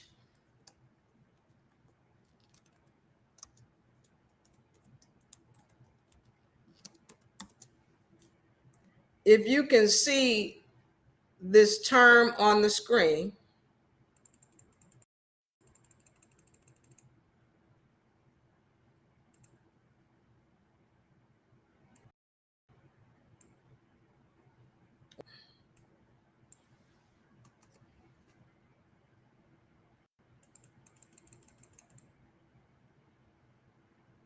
okay, let's understand where this term comes from.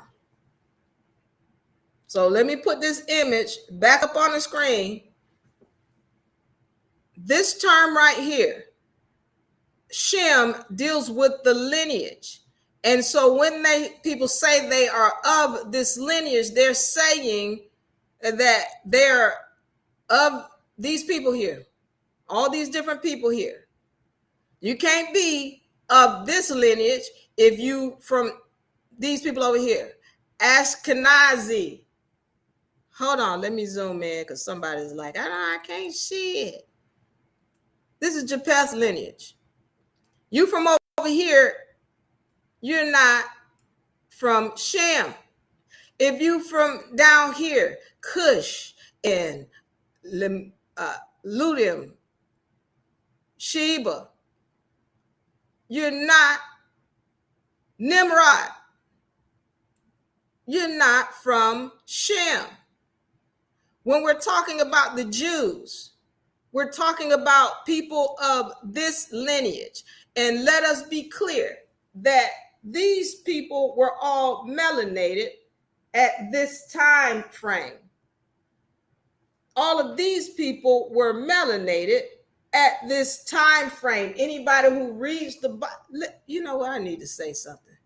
Anybody who reads the Bible with any amount of comprehension, this is why I told you only less than 2% of people have actually read the book. They got a book, but they don't read it.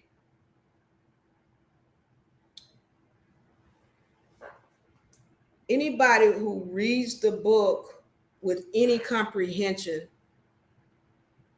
will know they're not talking about Albions. And I'm going to give you 2 books that make it clear. Because people want to say to you, you know, the white man wrote that book. And I say to you, if the white man wrote that book, he's not in his right mind. He's crazy. He's stupid. He's dumb. And I'm going to tell you why. Read the Book of Numbers. Book of Numbers makes it 100% clear that white skin is a curse. The Book of Numbers, that's why they're not reading that in church. Go read it for yourself. Makes it 100% clear that white skin is a curse. Now, I got to say this before I go on because I don't want nobody to be thinking negative about our Albion peoples. Don't diss them. Don't be disrespectful. I'm telling you what this book says. So this is why you can't come to me telling me the white man wrote what then he done then because he told you something that is anti-him. And there's no way I'm going to write a book and let a chapter stay in it that says that I am a curse. That way, even if I am a curse, they ain't going to know about it. Never that. Take it out. Dump it. Burn it. Don't ever let it come up again. But you want to tell me the white man wrote this book? Okay. Book of Revelations or Book of Revelation. It's telling you the light-skinned folk gonna die in a lake of fire. That's what the book that I read said. I don't know what book you read, but it said that. And if I'm a so-called light-skinned person, well, that's coming out too. We're gonna burn that, bury it up under anything. No, don't, you know what? Just put it in the sea. Let's let anybody gonna ever see that. So if you telling me that Albions wrote this book, you didn't read the book with any kind of comprehension. That's what I'm saying. So let me continue and then let me answer some questions and we're gonna get out of here. I want to thank y'all so much for joining us. Going back to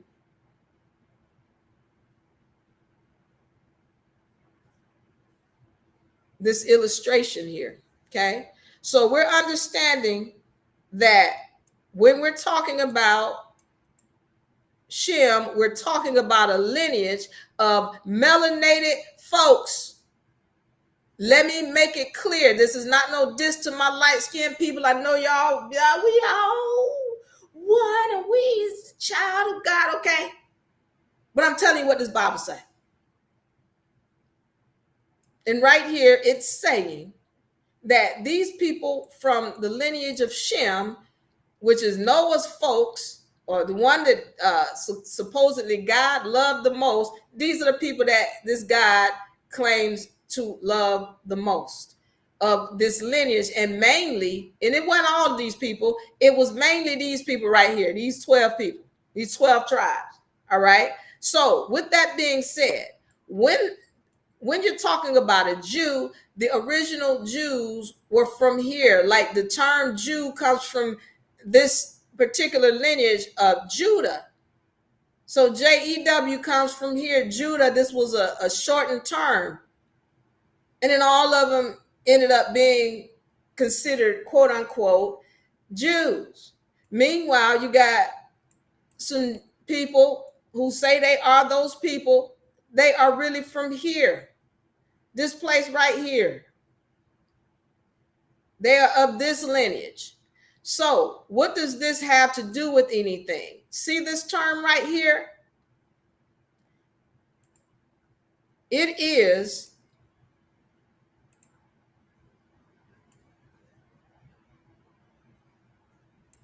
meant to be this term. The H was lost in it. And so now when somebody says you are anti this word, they're saying you are anti the lineage of this person who comes from Noah. Now, why does that matter? Because these people have committed identity theft and have claimed to be these people who are melanated. And so when they say, but they also have told you they from here. If they're from here, then they are not this. So now they got all of these laws out here where if you say something against them, then they're going to claim you this, and then they're going to try to sue you, and they're going to try to come down on you with all kind of laws and rules and regulations and claims that you don't love them, when the truth is they're claiming to be something that they're not. Meanwhile, you know those Palestinians? I didn't mean to say that word. They over here in this lineage right here. They are truly this from the lineage of Shem. Those people whose land was stolen, they are oh boy.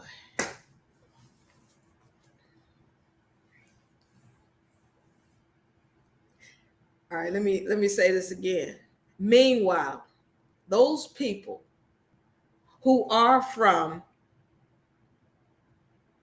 that land that I just mentioned, that whose land is being stolen, they truly are from here. They are this lineage. And so when you are killing their people, are you not being this right here? Anybody? I'm just asking. Because those people truly are this word right here. They truly are that. And so when you are taking them out and stealing their land and claiming to be something, are you not being this right here? Meanwhile, I just told you some of these tribes right here, according to my research, ended up in the Americas. And they too are being done wrong. But if they knew who they were, then all those laws talking about this term right here, all those laws could be used to their advantage.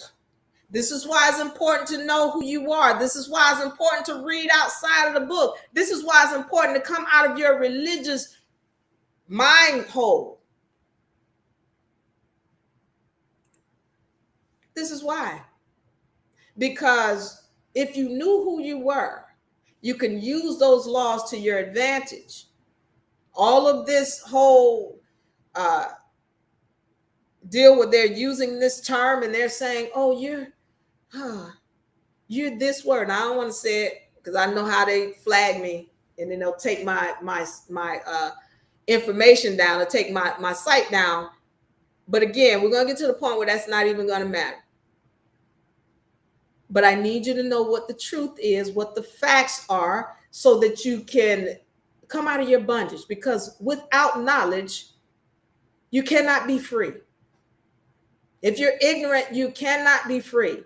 And if you're not willing to be mature enough to hear what the facts are and go and look it up for yourself, you don't deserve freedom. I just need that to be made clear. I want y'all to know I love you. I'm ready to answer some questions now. Let me, you know what, I got to learn how to work this new program because it's really great. So I can see my comments. Hey, Raina, I got some wonderful sessions that we're going to have for my winners of our last week's giveaway. The chosen one is waving at me, but hold on, I can't see it well on there. Let me see.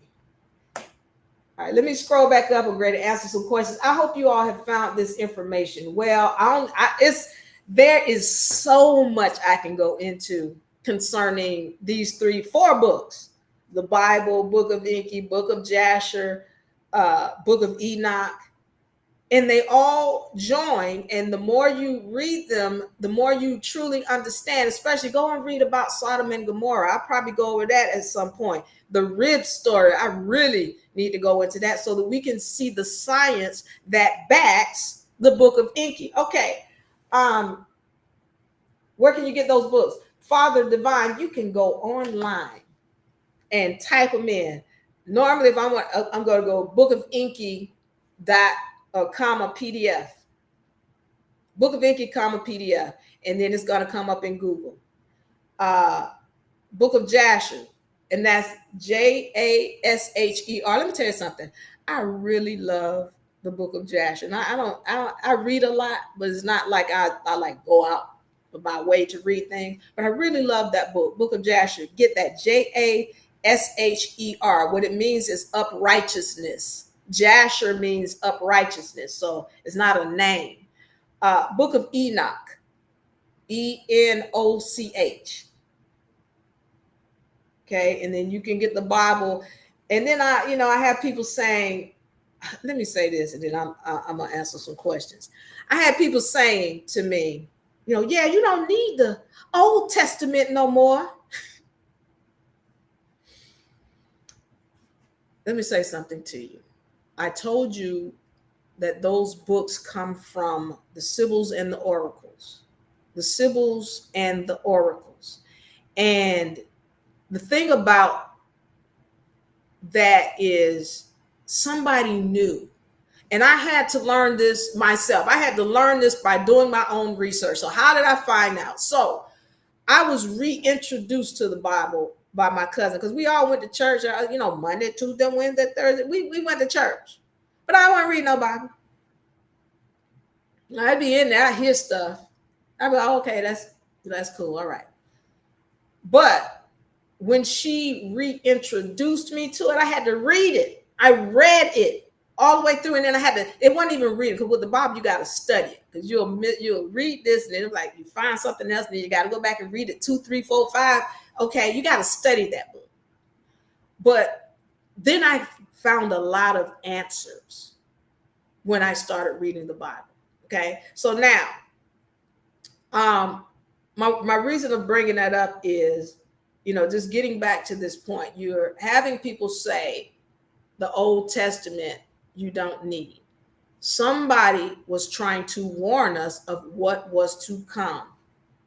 Somebody who wrote those scriptures, which are the Sibyls and the Oracles, were trying to warn us about what was to come. And so when you start reading those laws in the Old Testament, what you start to see is the more you move closer to those laws, the less of what man is trying to do to you, you are affected by.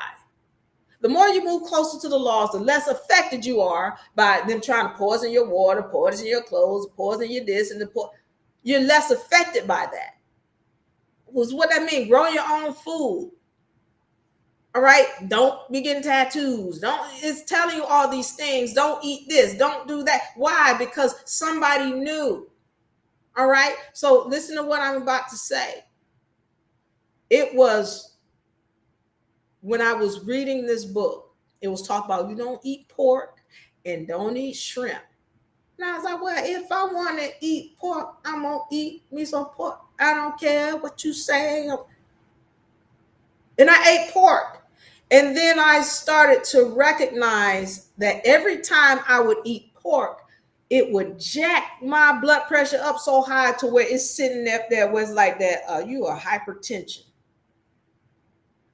So I then watched my mother go through whatever she went through, where she was like, well, my legs keep getting big. And then she went to the doctor and kind of found out she had high blood pressure. And I said, well, how long you got to be taking this medication? Well, I'm going to be on it for the rest of my life. I'm like, well, that won't be me. Because I'm going to be doing some research and find out what's going on. And then I had to remember what I read in the Bible. How did it know that shrimp and pork was bad for you? How did it know? And then I started reading about even clothes. And I talked about this too. I know, I like to wear my clothes, but it talked about how don't wear mixed fabrics. I'm gonna wear my polyester. I'm gonna wear my rayon. I'm gonna wear my spandex. I'm gonna wear my. And then I started reading this. I came across this document that I wasn't even looking for. I wasn't trying to find it. It fell in my lap. And it's called The Secret Covenant. And so it starts talking about how if you are, it's talking about how it's going to poison, everything, clothes, food, water. I was like, wait a minute, did it say clothes? Yeah. And and then I had to start doing research on clothing and what was poisonous and what wasn't. And then I'm coming to find out that polyester is poisonous from the day you make it. You can't wash the poison out of it. And it's talking about don't wear mixed fabrics. And then when you do your research, you find out wool is great, linen is great, but if you mix them together, well, they're not so great. They have vibratory frequencies. And so all I'm saying to you is that I had to learn to respect, most importantly, the Old Testament. And here you got a situation where somebody is telling you to ignore the Old Testament. That's a problem. Because in the Old Testament, it's talking about how melanated folk gonna have high blood pressure, diabetes, and all these other diseases that they're going to die for because of what they putting in their face. But then you got the New Testament saying, no, it's not about what goes in. It's what about comes out. So eat that pork. Eat that sugar. Eat everything else. And they're telling you to ignore what the ancestors have sent to you to warn you and keep you alive. Okay. Thank you, Freaky says we need this. Darman says, Master Teacher, thank you, Darman. I appreciate you. Y'all, thank y'all for hanging out with me. I really do appreciate that. It says the Book of Enki in the title. Do you mean the Book of Enoch? I mean, we went over all of them, Freaky. We went to church 7 days a week. Yes. Always thought, why would he say I'm a jealous God? Now I know. Thanks for clearing that up. Thank you for listening, Mary. Is the Anunnaki really AKA aliens or UFOs? Thank you, Mary. Who was asking that? Yeah, Mary. Yeah. Humans are aliens. They're like, where the aliens at? Look in the mirror. Look in the mirror. So yes, they had UFOs. And see, the Bible doesn't tell you everything. It only tells you a little piece of what it wants you to know to keep you under control. real quick, I told you that God, the one guy that, oh, I am a jealous God. That was Enki's son, Marduk. What he did was he took over everything. He went crazy. He went ham, and he shut all of the other Anunnaki out. And then it became that he took on all of their accomplishments, or he took on everything that they did. It was like, no, it was me. I did it. I'm the one. Which is why when you read the Old Testament, he seems schizophrenic. Like, you schizophrenic, you loved us over here, then you hated us. If you loved us so much, why are you kicking us out the garden? And see, I'm gonna go over this probably next week, but where it's talking about how they got kicked out of the garden and why. It was a fight. Once again, remember Enlil couldn't stand the humans, and he kept saying, you keep putting all of our DNA in these humans, you making them equal to us, Iki. What are you doing? And then he got mad. And he said, well, since you're all so equal, get out of here and go get to work. He kicked them out so they can go and work. All right. So again, my whole point is saying that is just that when you're reading the Bible, remember that, there are things that are not being told to us in the Bible, that if you go and read other books, you get the full story. And yeah, in the Bible, it says, Ezekiel saw the wheel way up in the middle of the air. Ezekiel saw the wheel way in the middle of the air. And the big wheel runs by faith, and the little wheel runs by the faith of God. It's a wheel in our wheel way in the middle of the air. It's a wheel in the middle of a wheel way in the middle of the air. What are they talking about? That was a UFO. We're climbing Jacob's ladder. That was a UFO sighting. Okay? Darvis says, and has taught the women the splitting of roots. Not sure what you're talking about, but okay. Let's see. Any other questions? Put them in the comment section so I can get to them before I get out of here. Darvis says, peace, Queen, you might be reaching with the sun thing, but I do agree most of what you're saying. Tell me what sun thing I'm reaching with, because I just only showed you facts. So I don't be reaching for nothing. I just show you facts. Tell me, Darvis, before I get out of here, because again, are you talking to me from a religious mindset?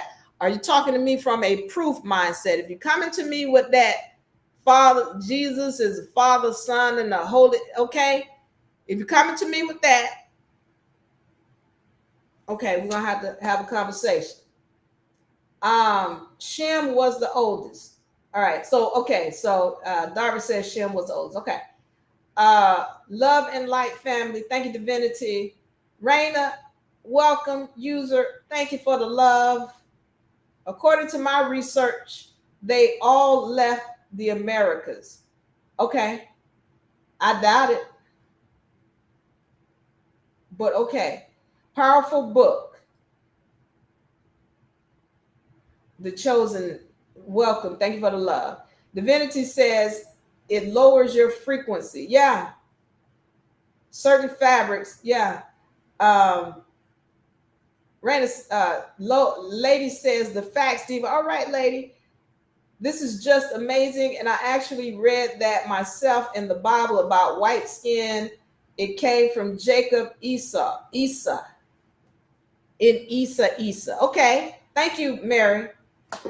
She said typo, Esau. Okay. Let me just check over here. All right. All my people in TikTok, I want to say thank you so much. I hope you didn't have comments because I can't see them now. I just messed up. Okay. But listen, I want y'all to know I really do appreciate you. Let me check this real quick, because I want to see if my people